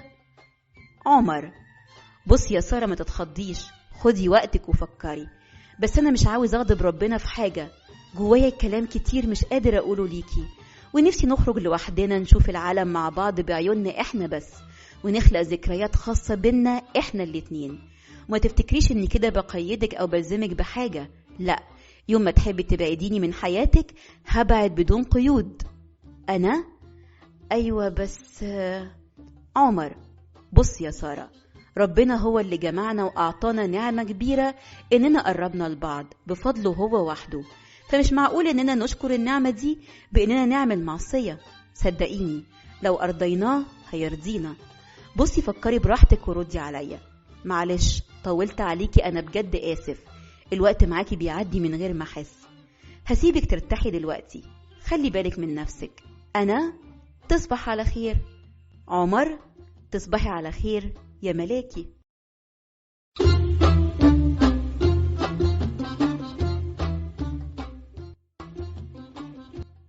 الجزء 8، يوم شراء الشبكة. يا دبلة الخطوبة عقبالنا كلنا، ونبني طوبة طوبة تعيشي حبنا، نتهنى بالخطوبة ونقول من قلبنا. يا دبلة الخطوبة عقبالنا كلنا. قالت سارة: يا رب اليوم ده يعدي على خير. امبارح زرنا عمر ووالده ووالدته، وكانت زيارة جميلة. أهل عمر فرحانين بيا جدا، وقعدوا مع ماما وبابا وهات يا كلام. وأنا وعمر انتهزناها فرصة طبعا، وأخدنا جنب بعيد واديناها رغي وتهريج، لحد ما لقينا صوت الكلام بين الآباء انخفض، والوجوه اتوترت شوية، وواضح إن في مشكلة في الجو. وكل اللي سمعناه أنا وعمر شوية كلمات زي لا ده قليل قوي، لا ده كده حرام، وحاجات زي كده. حاولنا نفهم فيه ايه، مفيش فايدة، لحد ما والد عمر ووالدته استأذنوا فجأة بدون سابق انذار، وعمر حصلهم بسرعة، وانا واقفة فاتحة بقي ومش فاهمة حاجة خالص. سألت ماما عن اللي حصل، ما ردتش عليا، وسمعتها بتقول وهي ماشية: ابتدينا بقى النكد ده، ايه وجع القلب ده؟ ما شاء الله، ربنا يستر. قال عمر: أنا مش فاهم حاجة خالص، أقدر أعرف فيه إيه؟ قلتها لأمي وأبي وإحنا في العربية، اعتراضا مني على نزولهم المفاجئ من بيت سارة.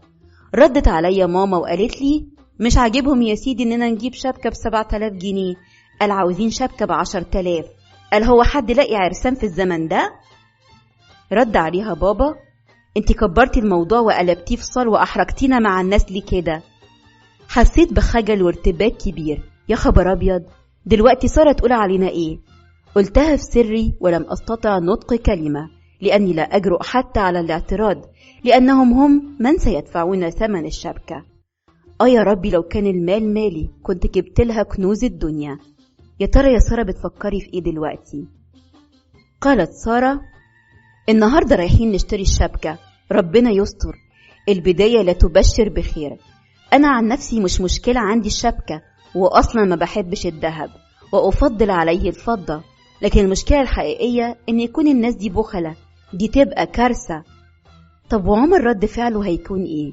يا ترى هيفضل ساكت وهيوافق على كلام أهله بدون اعتراض؟ أفقت من أفكاري وماما بتفتح لي باب العربية وبتصرخ فيا وتقول لي: يلا يا بنتي، محل الجواهر جهو والناس مستنيانا جوه. قال عمر: ياه، أول مرة أبقى خايف وأنا بشوف سارة.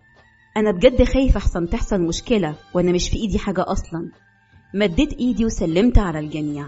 سارة شكلها لم تنم جيدا، واضح على وجهها الإرهاق وفي عينيها نظرة تساؤل وانتظار، ولاحظت علامات تحفز وعصبية على وجه حماية وحماتي، ومثلهم على وجه أبي وأمي. دي الحرب العالمية الثالثة هتقوم، ربنا يستر يا رب. قالت سارة: أنا مش عاوزة دهب ولا مشاكل، أنا عاوزة الموقف ده يعدي وروح وخلاص، ده الجواز ده كله توتر وحواديت. حماية قال لي: اختاري يا عروسة اللي يعجبك، وأنا أصلا مش بعرف أقدر قيمة الدهب كويس، وخصوصا إنه نار الأيام دي. مددت يدي على طقم ذهب أبيض على شكل ضفيرة وفيه فصوص كثيرة، وقلت: حلو ده. امتعضت حماتي وقالت: لا لا لا، الذهب الأبيض مصنعيته غالية قوي، والفصوص بتخسر لما تحب تبيعي. بصيت لعمر لقيته ساكت تماما. اتضايقت، بس قلت عندها حق، أشوف حاجة تانية. اختارت لي ماما طقم آخر، وقبل ما المسه حماتي العزيزة قالت: لا لا لا، شكله تقيل وغالي جدا، احنا ما اتفقناش على كده. وعمر لا ينطق بكلمة. اتضايقت جدا، كان نفسي يقول لها سيبيها تختار اللي هي عاوزاه، لكنه صامت تماما. همت ماما بالكلام، لكن بابا منعها كي لا يزيد الجو اشتعالا، وقال لي: اختاري حاجة تانية يا سارة. اخترت واحد تاني لم يعجبني، لكن عشان اخلص وخلاص، وبعد ما عرفت ثمنه اعترضت وقالت: لا، برضو غالي. انت رأيك ايه يا عمر؟ قلتها له وكل ترقب لما سيقول. رد علي وهو يتحاشى النظر إلي: اللي تتفقوا عليه أنا موافق عليه. ياه، هو ده اللي ربنا قدرك عليه؟ أمال إمتى هتدافع عني؟ قلتها في سري، وكي لا أبكي أو أنفجر في وجهه قلت لحماتي: اختاري انت يا طنط اللي يعجبك. وبالفعل اختارت طقم يناسب المبلغ المقدس تماما، ووافقت ماما تحت ضغط نظرات بابا النارية. ولم أنظر إلى الطقم، وتركتهم يكتبون الفاتورة، وجلست في صالون بعيد في المحل، وأنا أقاوم البكاء والانفجار من موقف عمر السلبي في أول احتكاك حقيقي. ورأيته قادم يبتسم ويقول لي: مبروك عليك الشبكة يا عروسة. رديت عليه والكلمات تخرج من فمي مثل الرصاص: مبروك عليك انت، أنا مش عاوزاها ولا عاوزاك. في اليوم التالي قالت سارة: لم أرد على مكالمات عمر المستمرة، وجعلت الموبايل سايلنت، وجلست في غرفتي أبكي باستمرار من موقف عمر السلبي. هل سأتزوج رجل بدون شخصية؟ هل حماتي العزيزة هي من ستتحكم في حياتي؟ ومن يجبرني على هذا؟ هل هذا موقف عارض أم أن هذه هي الحياة المنتظرة معه؟ يا رب، أنا في حيرة، دلني ماذا أفعل. ومسحت دموعي عندما نادت علي ماما: يا سارة، عمر هنا، تعالي بسرعة. قال عمر: جلست في الصالون في انتظار سارة، وأنا لا أجد كلاما أقوله لها. شكلي بجد وحش جدا، هي عندها حق، لكن لما في أول مشكلة بينا تقولي أنا مش عاوزاك، إزاي الحياة تستمر بعد كده؟ كان ممكن تعاتبني بس، أو حتى تتخانق معايا بيني وبينها، لكن تبعني كده على طول؟ كده برضو يا سارة تتخلي عني عشان الفلوس؟ قالت سارة: دخلت على عمر وسلمت عليه في فتور، وطلبت من ماما وبابا إنهم يتركوني أتحدث معه بدون مقاطعة، عشان ماما كانت ناوية تطلع كل غضبها فيه. دخلت الصالون بدون ولا كلمة، وتوقعت أن يعتذر لي عما حدث. فوجئت به يقول لي بغضب: انت مش بتردي على تليفوناتي ليه؟ وكمان تقولي لي انا مش عاوزاك؟ كل ده عشان الفلوس يا سارة؟ فوجئت بردة فعله الغاضب. هو كمان اللي زعلان؟ ده بدل ما يصالحني. فلوس ايه اللي بتتكلم عليها يا عمر؟ انت حتى مش حاسس انا زعلانة من ايه؟ انا زعلانة لاني كنت رسمه لك صورة جميلة في خيالي، وفجأة لقيت واحد تاني انا معرفوش، انسان مش بيدافع عني في وقت انا محتاجة لك فيه. لقيتك خايف تقوله ولا كلمة، ولا حتى انك تراضيني والسلام، وكل ده وتقولي فلوس؟ رد بغضب اشد وعصبية مخيفة. برضو ده مش مبرر انك تقولي انك مش عاوزة الشبكة ومش عاوزاني. فوجئت بغضبه الشديد وعصبيته الكبيرة، واحسست بخوف منه لأول مرة، ولم أجد ما أقوله فانفجرت في بكاء مرير. فوجدته يخفض من صوته وتلين ملامحه وتتحول إلى رقة شديدة وحنان كبير، وكأنه أب يخاطب طفلته الصغيرة الباكية. أنا آسف جدا يا سارة، أرجوكي ما تبكيش، دموعك غالية عليا جدا. خلاص بقى أنا غلطان، أرجوكي كفاية، أنا مش قادر أستحمل. أنا فعلا جرحتك ووضعتك في موقف محرج، بس والله غصب عني. أرجوك يا سارة عاقبيني بأي عقاب إلا إنك تبكي. أنا ضعيف جدا أمام دموعك. خلاص بقى، أنا آسف آسف آسف مليون آسف. هدأت قليلا من كلماته الرقيقة وإحساسه بالذنب، وشعرت بحنانه الكبير الذي أحاطني بدفئه، وقلت له بصوت متقطع: كان ممكن يا عمر تنبهني قبل ما تشتري حاجة بالموقف، وانا عمري ما كنت هحرجك واختار حاجة غالية ابدا، لكن لما الاقيك حتى مش بتتكلم ده فعلا صعب عليا. انا طول عمري رسمة في خيالي صورة للراجل انه حنان واحتواء وقوة شخصية، انا ممكن اتنازل عن اي ماديات، لكن الصفات دي لا يمكن اقدر. رد عمر وقال: انا اسف جدا، بس بجد ما تظلمنيش، انا عمري شخصيتي ما كانت ضعيفة، وعمر والدتي ما اتحكمت فيا ابدا. انا كمان فوجئت بموقفها وعاتبتها عليه في البيت، لكن انا مفيش في ايدي حاجة، هم من سيشترون، واخجل ان اطلب المزيد، واخجل ايضا ان احرج امي امام الناس، لكن اوعدك 1000 وعد اننا سنتشارك ونتفق على كل خطوة، انا وانتي بس، قبل تدخل الاهل، وعمري ما هتخلى عنك ولا زعلك ابدا ابدا. خلاص اتفقنا؟ ابتسمت من رقته وصراحته وقلت من بين دموعي: خلاص اتفقنا، وانا اسفة انا كمان لو كنت جرحتك. نظر عمر الى عيني مباشرة وقال: لما قلت لي انا مش عاوزاك حسيت ان الدنيا خلاص انتهت، واني معقول هعيش من غيرك، واني مش قادر افكر ولا اتكلم ولا انام. ارجوك يا سارة اوعي تقوليها تاني، ولا حتى وانت زعلانة. وان كان على الشبكة يا ستي، انا لو كانت دي فلوسي كنت جبتلك جواهر الدنيا كلها ورميتها تحت ايدك، ولاني اشوف دموعك الغالية دي تاني. انا خلاص يا عمر، انا بجد مقدرة موقفك ومفيش مشكلة خلاص. عمر: لا يا ستي، في مشكلة، ومشكلة كبيرة كمان. انا: ايه تاني؟ عمر: المشكلة دلوقتي يا ستي اني لاحظت انك بتبقي زي القمر بعد البكاء، فانا هضطر غصب عني والله اني انكد عليك يوميا حاليا وبعد ما نتجوز، يمكن نوصل للاسم عشان اشوف عينيك الجميلة دي بالصفاء والجمال ده. انا: يا خبر ايه ده كله؟ لا، انت اسهل تقولي عيط امتى وانا عيط من غير نكد ولا اقسام. عمر: لسه في مشكلة كمان. انا: يا رب استر، ايه كمان؟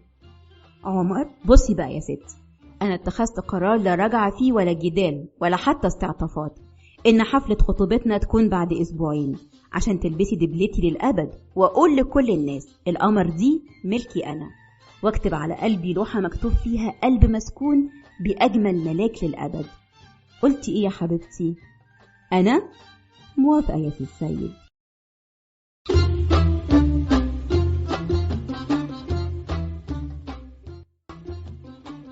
الجزء 9. قالت سارة: ادي اخرة اللي يسمع كلام العيال، معقول نلحق نجهز كل حاجة في الكام يوم دول؟ الله يسامحك يا سارة. هذه كانت عينة صغيرة من القذائف التي تنهال على رأسي كل دقيقة من أمي وأبي، بعدما أقنعتهم بكل وسائل الزن والإلحاح المعروفة عند البنات أن تكون حفلة خطوبتنا أنا وعمر بعد أسبوعين. يعني كسر كلام سي السيد. وبعد صاعقة المفاجأة التي هبطت على رأس أمي وأبي من الميعاد المفاجئ العيال على حد وصفهم، وبعد الرجاء المتواصل من جانبي، وافقوا على مضض أن تكون الحفلة في بيتنا على الضيق تجمع الأسرتين فقط. وأعجبني الحل ده جدا، لأني أصلا لا أحب حفلات الخطوبة في الأماكن العامة، لأن العروسين لا يكون يربطهم شيء، وفي بداية التعارف يبقى ليه نفرج الدنيا كلها علينا؟ مش يمكن ما يحصلش نصيب؟ قال عمر: الخطوبة في البيت ليه بقى إن شاء الله؟ هو احنا عندنا كم عمر؟ ما ينفعش الكلام ده أبدا. هذه كانت عينة صغيرة من القنابل التي كانت تلقيها أمي على أذني عندما علمت بموضوع حفلة الخطوبة المنزلية. ولما كنت لا أريد أن تتكرر مأساة الشبكة مرة أخرى، أخبرت أمي أني أنا وسارة متفقين على هذا، ولا داعي أبدا أن تفتح هذا الموضوع معهم. وبعد إلحاح كبير جدا وافقت على مضض، مشيرة إلى أني من دلوقتي همشي ورا كلام الست هانم. طبعا عملت نفسي مش سامع ولا عارف من هي الست هانم المذكورة. قالت سارة: بجد أنا مجنونة أني وافقت عمر. طب هو هيشتري بدلة في نص ساعة، طب وأنا هعمل إيه في الفستان؟ ده حدوتة كبيرة جدا، وللأسف لم أجد في الجاهز شيء يناسبني بعدما تطوعت صديقة مقاتلة لي أن تلف معي على المحلات. وبعد 3 أيام متواصلة من اللف المتواصل، وبعد ما أصابنا كساح وشلل رباعي من كتر المشي، توصلنا إلى نتيجة رائعة مفادها أن كل ملابس السواريهات الآن مصممة للسباحة وليست للحفلات. ما شاء الله، كله عريان جدا جدا، وكأن الطبيعي جدا أن البنت تلبس الكوارث دي. وكل ما كنت أسأل على شيء يصلح للمحجبات، كانت البائعة تخرج لي شيء ملائم تماما لماما أو لحماتي العزيزة، لكن شيء شبابي محتشم لا يمكن. ليه؟ معرفش. قال عمر: والله بقيت عريس يا واد يا عمر. قالها صديقي وأنا أقيس البدلة الفاخرة التي اشتريتها بتحويشة العمر، وجدناها في المحل الذي أتعامل معه دوما، بس لسه الجرافاتا. قال البائع أنها موجودة في الدور الثاني من المحل. ياه، لسه هطلع؟ ده مفيش إسانسير، الظاهر الجواز ده كله إرهاق. قالت سارة: خلاص بقى كفاية عياط، موتي نفسك يا بنتي، خلاص فصلي الفستان، ويا رب صاحبة الاتيليه ترضى تخلصه بسرعة. قالتها لي ماما بعد 2 ساعات من البكاء المتواصل، وأنا أحكي لها رحلتي الفاشلة اليومية بين المحلات، وقد تورمت أصابع قدمي وأصبحت في حجم كورة الشراب. وأكيد صديقتي هتقطع علاقتها بيا بعد العذاب اللي ورته لها والكساح اللي أصابها. لا، وهتفرس إني اتصلت بعمر لقيته صاحي من النوم تعبان. قال إيه؟ عشان نزل اشترى البدلة في نص ساعة زي ما توقعت. لا صحيح، الرجالة دول بيتعبوا قوي. قال عمر: أنا مش عارف سارة مكبرة موضوع الفستان ليه، ما أي حاجة وخلاص. صحيح البنات دول فاضيين ورايقين قوي، وبعدين هتفصلوا أخيرا، ومرضتش تقولي لونه إيه عشان المفاجأة. ربنا يستر ويريق على البدلة أحسن يبقى شكلنا آخر بيئة. بجد البنات دول عليهم تقالي عجب. قالت سارة: أمامي 1000 مجلة أختار منها الموديل، وفي الآخر رميت كل المجلات وأخرجت قلم وورقة وقعدت أرسم 1,000,000 تصميم، وكلهم طلعوا وحشين جدا. يا ربي، ليه البنات على طول تعبانين في كل حاجة من الصغيرة للكبيرة؟ أنا هسيب صاحبة الاتيليه تختار حاجة مناسبة ليا وخلاص. هو يعني فرح الأميرة ديانا؟ قلتها في سري وهي تجلس أمامي من 10 ساعات تنتظر اختياري النهائي، وهي هتطق مني. وبعد طول عذاب اخترنا الموديل أنا وهي، وتنفست الصعداء وهي تكاد تطردني من المحل وتقول بابتسامة طهقانة: والفرح امتى ان شاء الله يا عروسة؟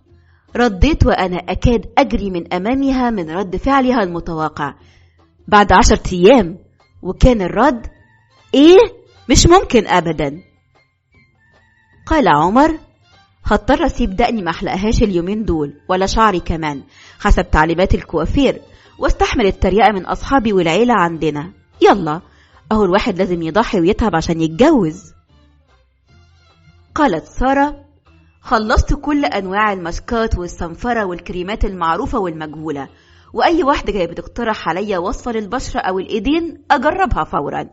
وأصبحت غرفتي مطبخ به أعاجيب الدنيا 17، من قشر خوخ، بياض بيض، جليسرين وليمون، زبادي وعسل، وأي شيء أجده في التلاجة عند ماما أنقض عليه فورا وأجري عليه تجارب الجهنمية. أنا عاوز أعرف، كل البنات بيتعذبوا العذاب ده ولا أنا بس اللي لسعى؟ بس كله يهون عشان خاطر عيونك يا عمر. ترتيبات يوم الخطوبة. قالت سارة: أكاد أفتح عيوني بالعافية وأغلب النوم بقوة وأنا جالسة عند الكوافيرة. امبارح سهرت في الاتيليه عشان أخلص الفستان، وكانت خناقة كبيرة بيني وبين عمر على الموبايل لما لقاني الساعة 11 لسه مرجعتش البيت، رغم ان ماما كانت معايا وبابا وصلنا بالعربية الساعة 12:30 بعد ما خلص الفستان أخيرا. ورغم كده عمر كان بيتخانق بمعدل كل ربع ساعة ويقول لي خلاص اللي خلص من الفستان كفاية ومش مهم الباقي وكفاية تأخير. يعني أخده بكم وكم لأ، يلا أهو تغيير برضو. طب أنا ذنبي إيه في كل الدوشة دي؟ هو زعلان مني ليه؟ وعشان اليوم ما يقلبش نكد أرسلت له رسالة قبل ما أروح للكوافير، قلت له: أنا أسفة على تأخير امبارح، أنا نفسي أكون جميلة عشان أليق بيك النهاردة. وطبعا اتصل بيا فورا وكان في منتهى الرقة. من عقل الرجالة. قال عمر: رسالة سارة الجميلة امتصت كل غضبي. فعلا سارة ذكية جدا وبتعرف امتى توقف المشكلة بيني وبينها. أنا مش مصدق إن النهاردة هبقى عريس بجد. أصحابي كل شوية يكلموني ويبعتولي مسجات ملخصها كلها: بكرة تندم يا جميل. معقول الجواز يبقى خنقة وجحيم زي ما بيقولوا؟ لا أعتقد، لأن أنا وسارة متوافقين في الشخصية وطريقة التفكير والمشاعر كمان. يبقى الفشل هيجي منين؟ قمت توضأت وصليت ركعتين قضاء حاجة، أن يوفقنا الله أنا وسارة طول العمر. قالت سارة: أنا بجد خلاص هنفجر، من 4 ساعات وأنا عند الكوافيرة ولا أفعل شيء. المحل فيه 7 عرايس غيري، بجد كأننا في سيرك. الحرارة عالية جدا والعرايس كلهم متوترين وخايفين يتأخروا عن ميعادهم، وكلهم بيتحايلوا على الكوافير عشان تخلصهم كلهم مع بعض. إزاي؟ معرفش. عملت لي ماسك أول ما جيت الصبح وعملت شعري رغم إني هغطيه، يعني باختصار لسه ما عملتش حاجة خالص. والساعة 4 وعمر هيجي الساعة 7. كلمني عمر وسألني: عملتي إيه؟ قلت له: ولا حاجة خالص، وصوتي مخنوق بالبكاء. قال لي: ولا يهمك، انتي قمر من غير حاجة. طيب أكلتي حاجة يا سارة؟ رديت باستغراب: أكل؟ يعني إيه الكلمة الغريبة دي؟ قال عمر: سارة عاملة زي الأطفال، لازم حد يتحايل عليها عشان تاكل. اتصلت بمطعم بيتزا وأعطيته عنوان الكوافيرة كي يرسل لها طعام، ورأتني أمي وأنا أرتب هذا وكادت أن تنطق بعصبية جملة بها: ست الحسن كالمعتاد. ولأول مرة أرى في عينيها نظرة تشبه الغيرة، وبدل أن أعاتبها وتقلب نكد كالعادة أخدتها في حضني وقلت لها: عارفة يا ماما أنا بحب سارة ليه؟ عشان نسخة منك، بس انت الأصل يا جميل والباقي تقليد.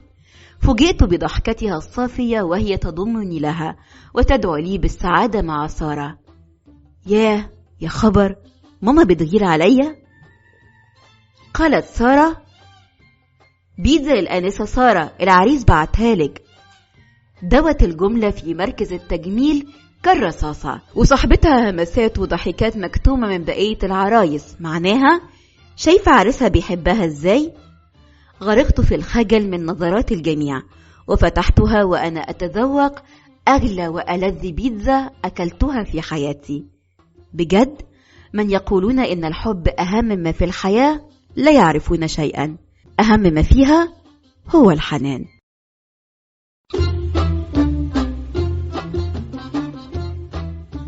الجزء 10. قال عمر: الساعة 6 وأنا عند الكوافير الرجالي، خلاص خلصت كل شيء، واديتها جل على شعري والبرفان الجامد جدا ولبست البدلة وكله تمام.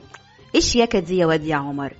صديقي ذهب يزين العربية وسيأتي بعد نصف ساعة كي نأخذ سارة من الكوافير الساعة 7 تماما. مش عاوزة أتأخر عليها أحسن تزعل مني. قالت سارة: يا ستي أنا معادي كمان ساعة ولسه ما عملتش حاجة خالص. قلتها للكوافيرة وأنا أكاد أبكي. ردت علي ببرود كبير معتاد عليه: لسه 3 عرايس وبعدين انتي، ما تقلقيش يا عروسة. يا لهوي، 3 عرايس؟ ده أنا هخلص الساعة 12 إن شاء الله. وصوت الموبايل لا يتوقف عن الرنين من عمر وماما. الكل بيستعجلني وكأن الذنب ذنبي. ارتديت الفستان ومن عصبيتي جزء صغير منه اتقطع من الديل. فعلا هذا ما ينقصني الآن. انطلقت صديقتي تبحث في المحلات المجاورة عن إبرة وخيط بلون الفستان، كأنها تبحث عن إبرة في كوم قش. وأخيرا جاءت وحاولنا محاولات مستميتة ألا يظهر هذا العيب. يا رب استر يا رب. قال عمر: الساعة 8:30 وأنا واقف أمام مركز التجميل أنا وأصدقائي وبعض من أهل سارة. هم بيعملوا إيه جوه بالظبط؟ ولاحظت وجود عدة سيارات مزينة وعرسان مثلي والجميع منتظر الفرج، وكأننا في كرنفال، وكل ما تخرج عروسة من الكوافير الجميع يجري عليها، ثم يفوز واحد بها ويتنفس الصعداء والباقي يعودون يجرون أذيال الخيبة. وسارة لا ترد على الموبايل أبدا. قالت سارة: أخيرا حنت علي الكوافيرة وبدأت في تجهيزي، والغريب أني لم أستغرق معها نصف ساعة والساعة أصبحت 9:30. ونظرت إلى وجهي في المرآة بعد كل هذا التعب، وجدت الفستان أنيقا للغاية ووجهي لم أره بهذا الصفاء من قبل. خلاص بقيت عروسة. يا رب أعجب عمر وكل الناس، بس عمر أهم من كل الدنيا طبعا. قال عمر: تسمرت من مكاني عندما رأيت سارة تخرج من مركز التجميل، ونسيت الانتظار الطويل والمكالمات الغاضبة من أهلي وأهلها على كل هذا التأخير.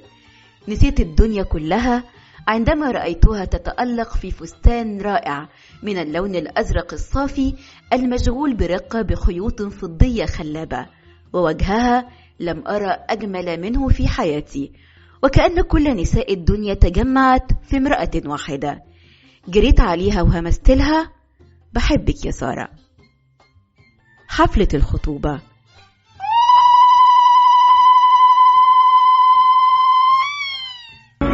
زغروطة حلوة رنت في بيتنا، زغروطة حلوة رنت في بيتنا، لمت حارتنا وبنات حارتنا، زغروطة حلوة. قالت سارة: جالسة أنا بجوار عمر وأشعر بمشاعر غريبة كلها متناقضة، فرحة وخوف وقلق وترقب. أول مرة أكون محط أنظار الجميع لدرجة التحديق في كل تفاصيل مظهري. هو شعور جميل ولكنه يدعو للقلق، ولكن لا يهم. المهم أني عجبت عمر وأنه سعيد بي جدا، وحماني من نظرات الغضب التي هجمتني عتابا لي على تأخيري. المنزل مزين بزينات وأضواء رقيقة. ما تزينوه هكذا؟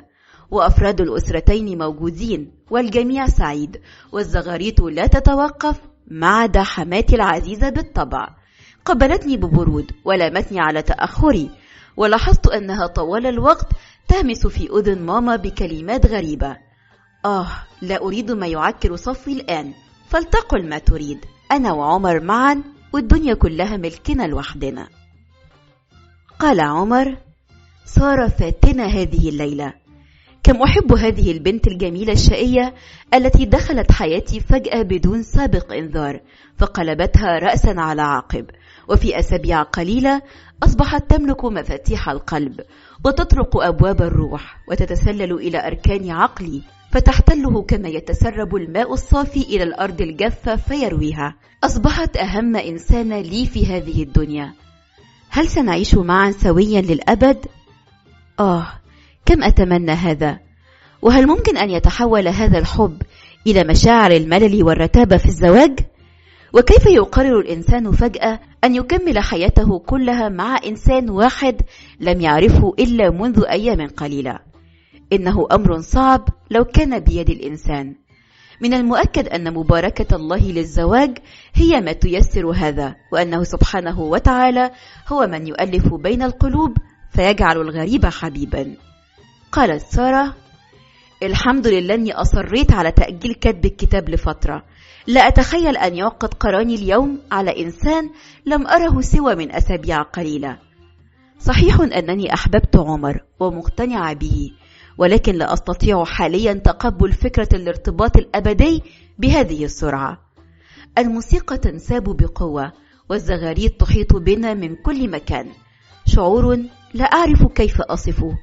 فعلا البنت لا تكتمل وترتوي إلا في وجود رجل يحبها. حانت لحظة شرب الشربات. يا رب عمر لا يسكب على فستاني منه كما أسمع كثيرا. الحمد لله سقاني بسلام، حان دوري لأسقي أنا الأخرى. وقعت قطرات على قميصه الناصع ورمقني بغضب شديد وصرخ فيا: مش تخلي بالك يا سارة؟ قال عمر: ماذا فعلت؟ الجو تكهرب فجأة من صرخة الغاضبة في سارة، والجميع صمت ونظر لسارة التي تكاد تبكي من شدة الخجل والإحراج. لماذا تهورت هكذا؟ أكيد سارة هتزعل وعندها حق. أنا آسف يا سارة، بجد آسف. سارة لا ترد علي وتتظاهر بالتشاغل مع صديقاتها التي أدركنا الموقف وتجمعنا حولها يضحكون كي يخففوا عنها الإحراج. لازم أبطل العصبية والتهور. أصبح لي شريك في حياتي الآن قد لا يتقبل كل تصرفاتي. خلاص يا سارة، أنا آسف بقى. قالت سارة: أنا آسف يا سارة؟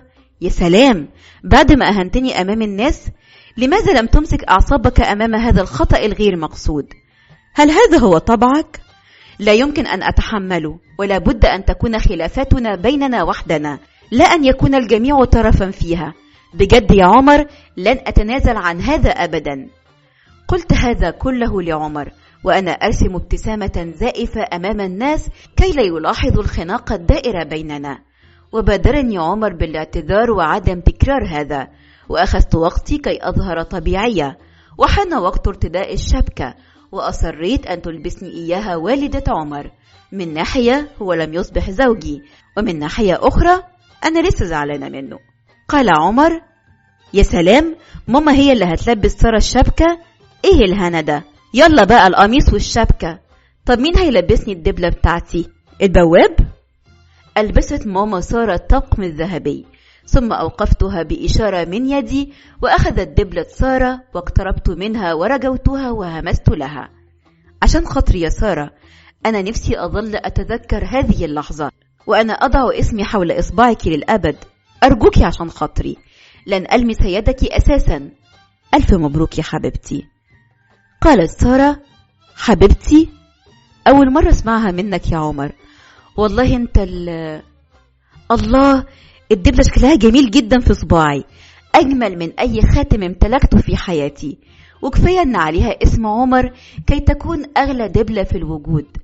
ألبسته بدوري دبلته المحفورة عليها اسمي، ونحن نطير سويا في دنيا خاصة بنا، ونسمع موسيقى تعزفها قلوبنا، ونخطو خطواتنا الأولى نحو دنيانا الجديدة، دنيا محفور على بابها اسمين فقط: سارة وعمر.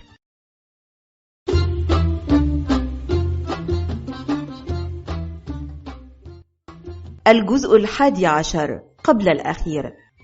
قالت سارة: استقرت حياتي أنا وعمر بعد الخطوبة الرسمية، وشعرنا سويا باستقرار نفسي كبير. أصبح لكل منا شريك يستريح على شاطئه ويلقي على كتفه همومه. أصبحت لا أخجل من وجود رجل في حياتي أكلمه على الملأ أمام أبي وأخوتي، وأتحدث عن آرائه وأفكاره وأستشهد بها بدون خجل. وهل يخجل المحامي عندما يستشهد بمواد القانون؟ وإن كان الأمر لا يخلو من المشاحنات والخلافات البسيطة التي تزداد بعصبية عمر التي تشتعل سريعا وتخبو سريعا، ولكنني أخاف كثيرا من هذه العصبية والتسرع في رد الفعل الخاطئ له في أحيان كثيرة. ومما يزيد عصبيته عنادي الطفولي الذي هو من أبرز عيوبي للأسف. قال عمر: شعور جميل أن يكون لك صديق وحبيب في حياتك تتبادل معه الأخبار والأوجاع والضحكات. أشعر أنني قبل معرفتي بسارة لم أكن موجودا في هذه الحياة. أشعر معها وكأنني طفل صغير يعود سريعا في نهاية يومه ليقص على أمه كل ما حدث له في يومه. أحب ردودها التلقائية وضحكاتها البريئة وخوفها الطفولي عندما يرتفع صوتي في عصبية، ولا أطيق غضبها مني وأبادر دوما بمصالحتها.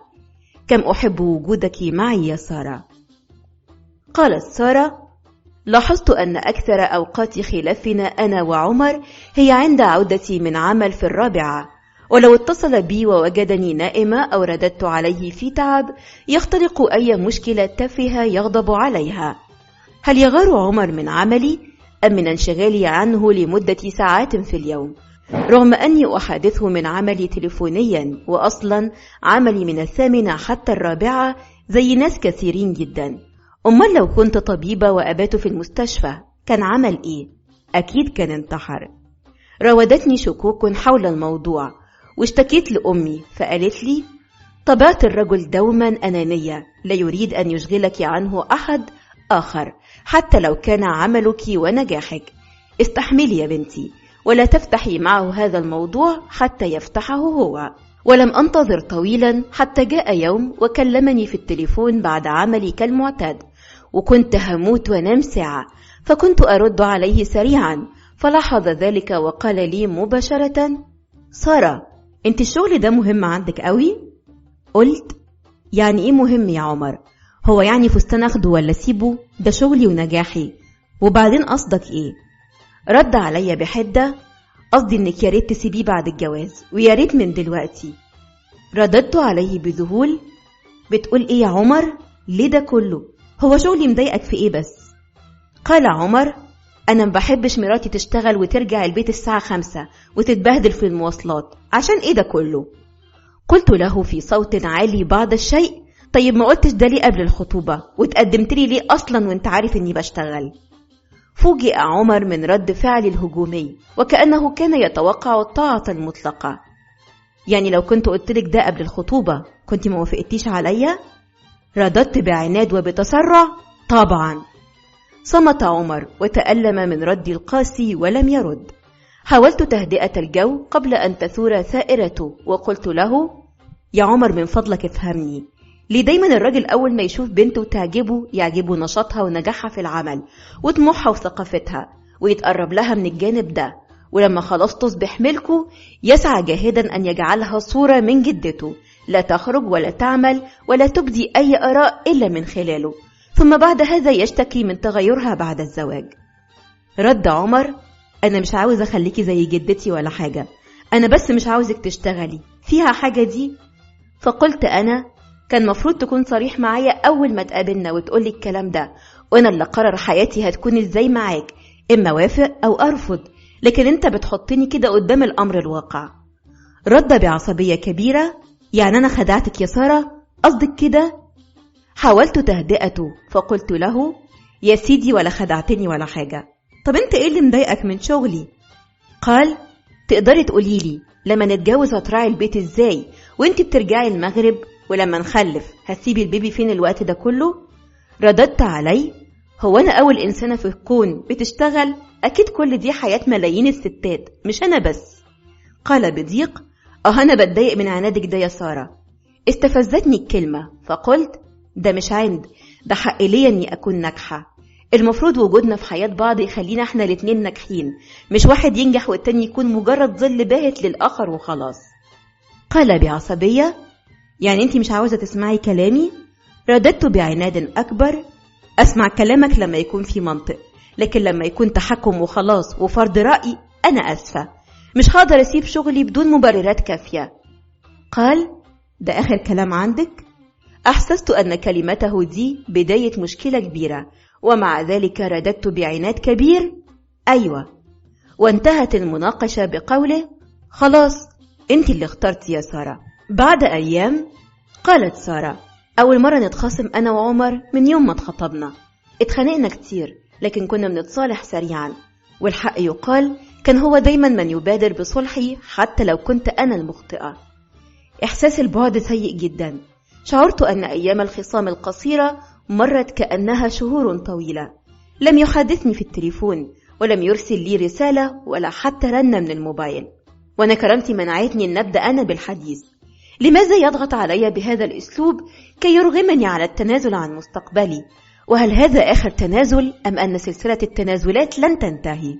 أنا لا أعرف وجه تصميمه على ترك عملي. وهل وأنا تعديت 25 أخذ مصروفي من أبي مثل الأطفال؟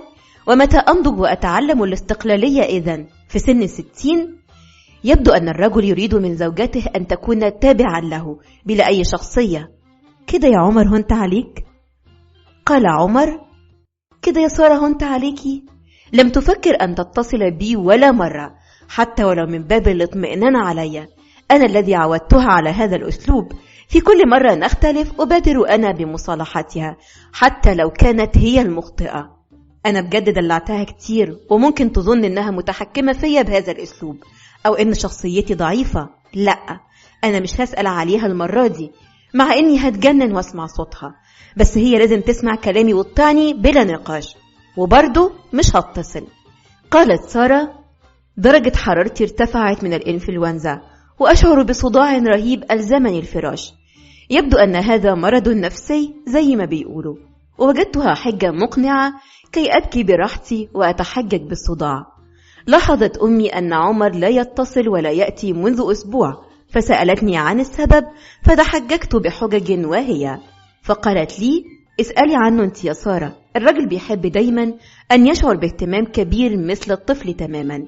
فرفضت بشدة، ففهمت أن هناك مشكلة ولم تلح علي في معرفة الأسباب، وخرجت من غرفتي وتركتني أنام. وبعد قليل سمعت صوتها يتحدث في التليفون مع حماتي العزيزة، وتجتهد أن تجعل الحديث عاديا جدا. وختمته بخبر هام جدا من أجله كان هذا الاتصال، وهو إن سارة عيانة جدا جدا ونايمة يا عيني في السرير، درجة حرارتها 60. تابعت الحديث وابتسمت من حنية أمي ورقتها. تريد أن تصالحني أنا وعمر بدون أن تتطفل أو تتدخل. يا حبيبتي يا ماما، بس لو عمر ما اتصلش برضو بعد ما يعرف أني تعبانة يبقى معقول يا عمر؟ قال عمر: سارة تعبانة؟ يا حبيبتي يا سارة، عشان كده ما اتصلتش بيا وانا ظلمتها، لازم اروح لها حالا. اهو المرض حاجة كويسة جدا عشان اروح بسبب مقنع، اصلي خلاص بجد مش قادرة على البعد والخصام الرهيب ده. قالت سارة: كده يا عمر ولا حتى رسالة؟ قلتها لنفسي وأنا لا أنزل عيني من على الموبايل، وكأنني أخاف لو أبعدت عيني عنه لن أسمعه لو رن. منتظر اتصال عمر الذي لا يأتي. يبدو أنه فعلا قاس ويرغمني بكل الطرق أن أتنازل عن كل شيء حتى يضغط علي وأنا مريضة. لا يمكن أكلمه بعد اليوم، ولا أعتقد أنني سأكمل الخطوبة أصلا. بجد مش عاوزاه. صوت ماما بيرن في أذني: عمر جه يا سارة.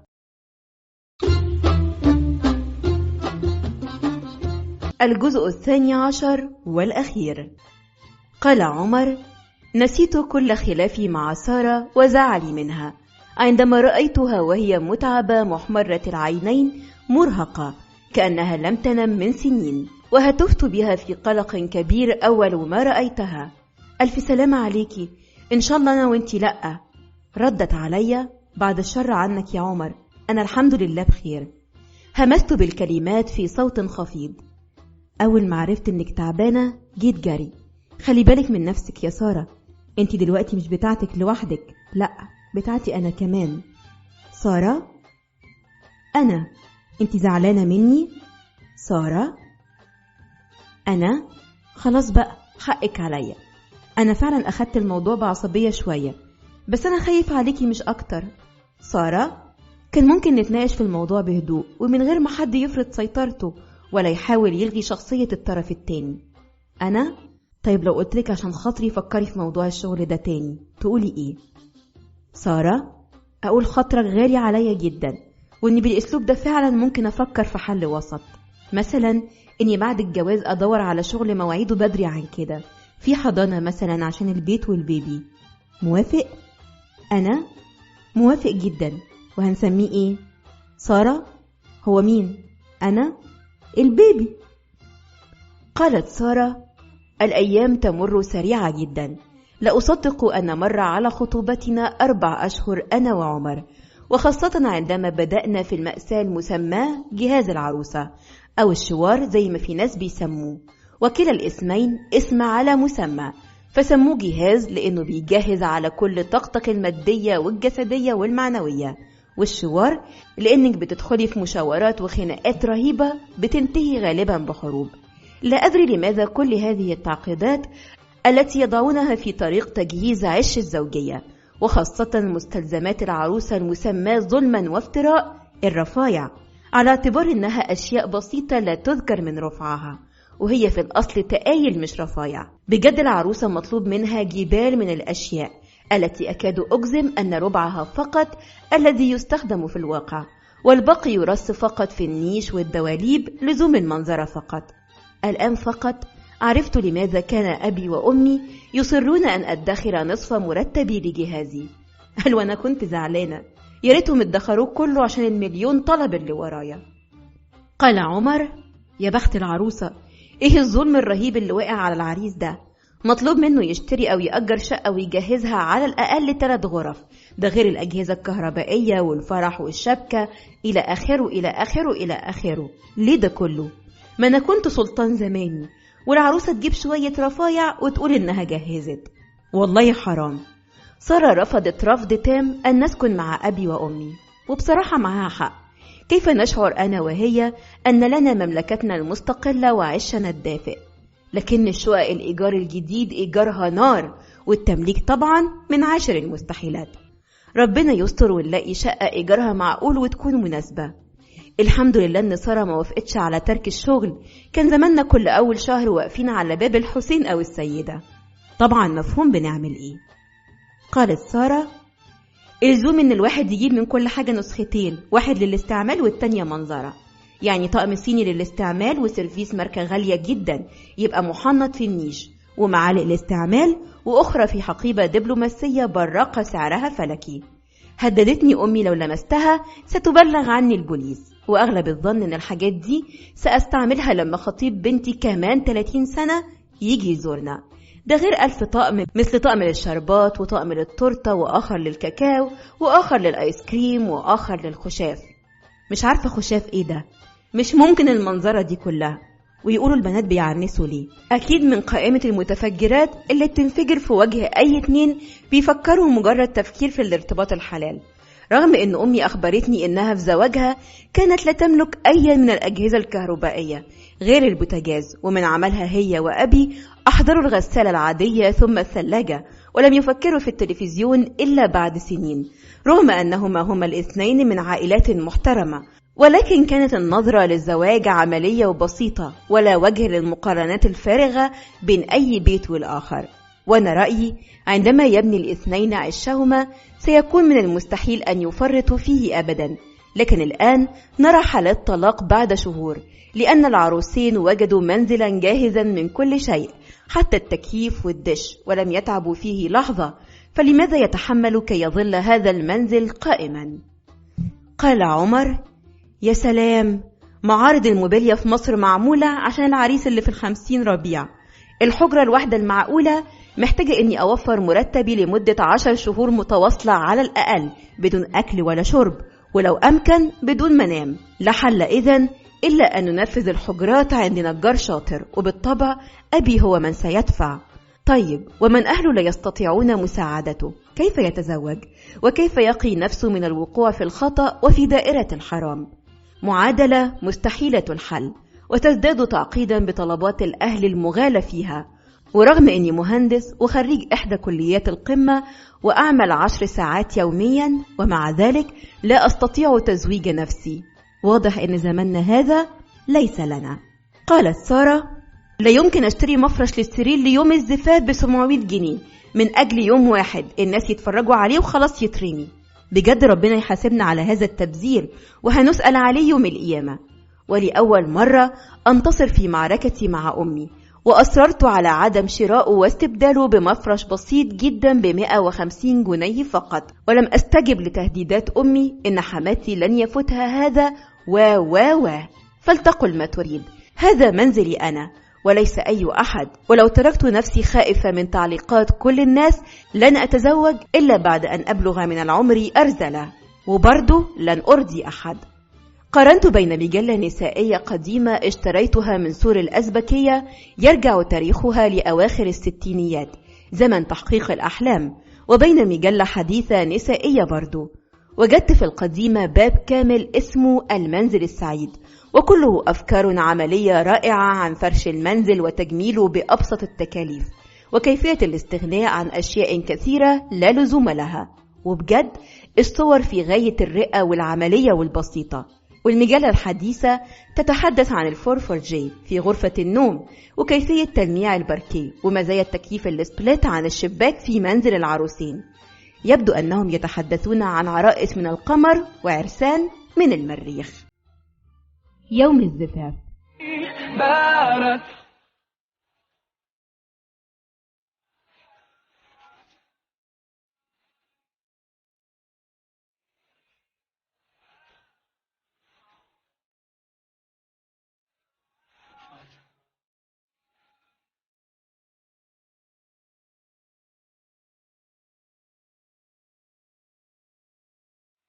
وأخيرا جاء اليوم المنتظر، اليوم الذي تتوقف فيه عقارب الساعة وتبدأ دورة جديدة غامضة، اليوم الذي تصمت فيه الكلمات وتتحدث القلوب وتتوحد، اليوم الذي يشهد فيه الله وهو خير شاهد على ارتباط شابين رباطا وثيقا وميثاقا غليظا كما أسماه القرآن.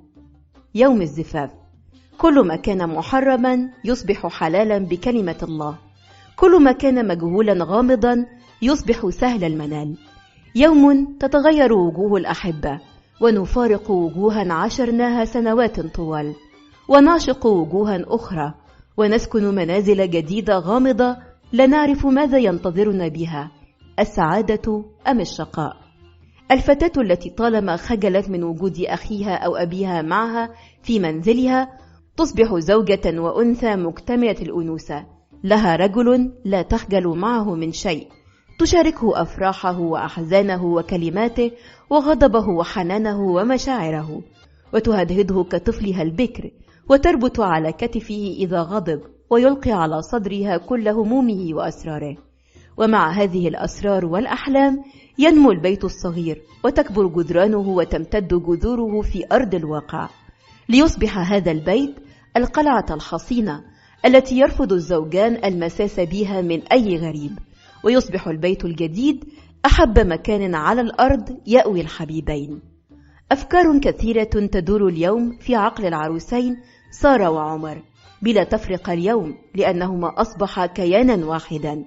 سارة جالسة تضيء جمالا بفستانها الأبيض الملائكي الذي يحمل كل أسرار العذارى وغموض الأنثى ودلالها، وعمر المكتمل الأناقة في بدلته السوداء والذي يشعر باكتمال رجولته، لأنه أخيرا سيكتمل وجوده في هذا العالم باقترانه بنصف روحه وأنثى حياته سارة. وقلوب الجميع خاشعة من فرط السعادة والدعاء لله أن يكلل هذا الارتباط ببركته ورضاه سبحانه وتعالى.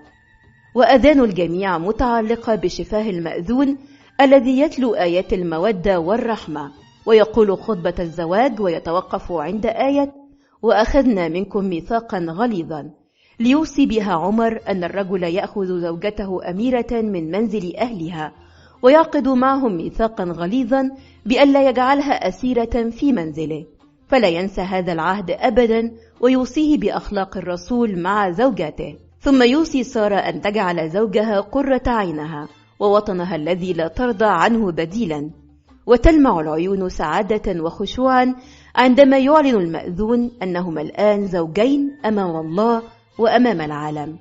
وتبكي سارة فيقترب منها عمر ويلمس يدها لأول مرة ويقبلها ويوعدها ألا تبكي أبدا ما دام هو حيا على هذه الأرض، فتبتسم وترتعش من لمسة يد زوجها الحبيب وتقول: فلنعقد الآن قرارنا بنفسنا وتهمس له: زوجتك نفسي على سنة الله ورسوله، وعلى مذهب الإمام أبي حنيفة النعمان، وعلى الصداق المسمى بيننا. فيهمس لها: وأنا قبلت زواجك يا زوجتي وحبيبتي وسكني وداري وجنتي وقرة قلبي. تمت بحمد الله.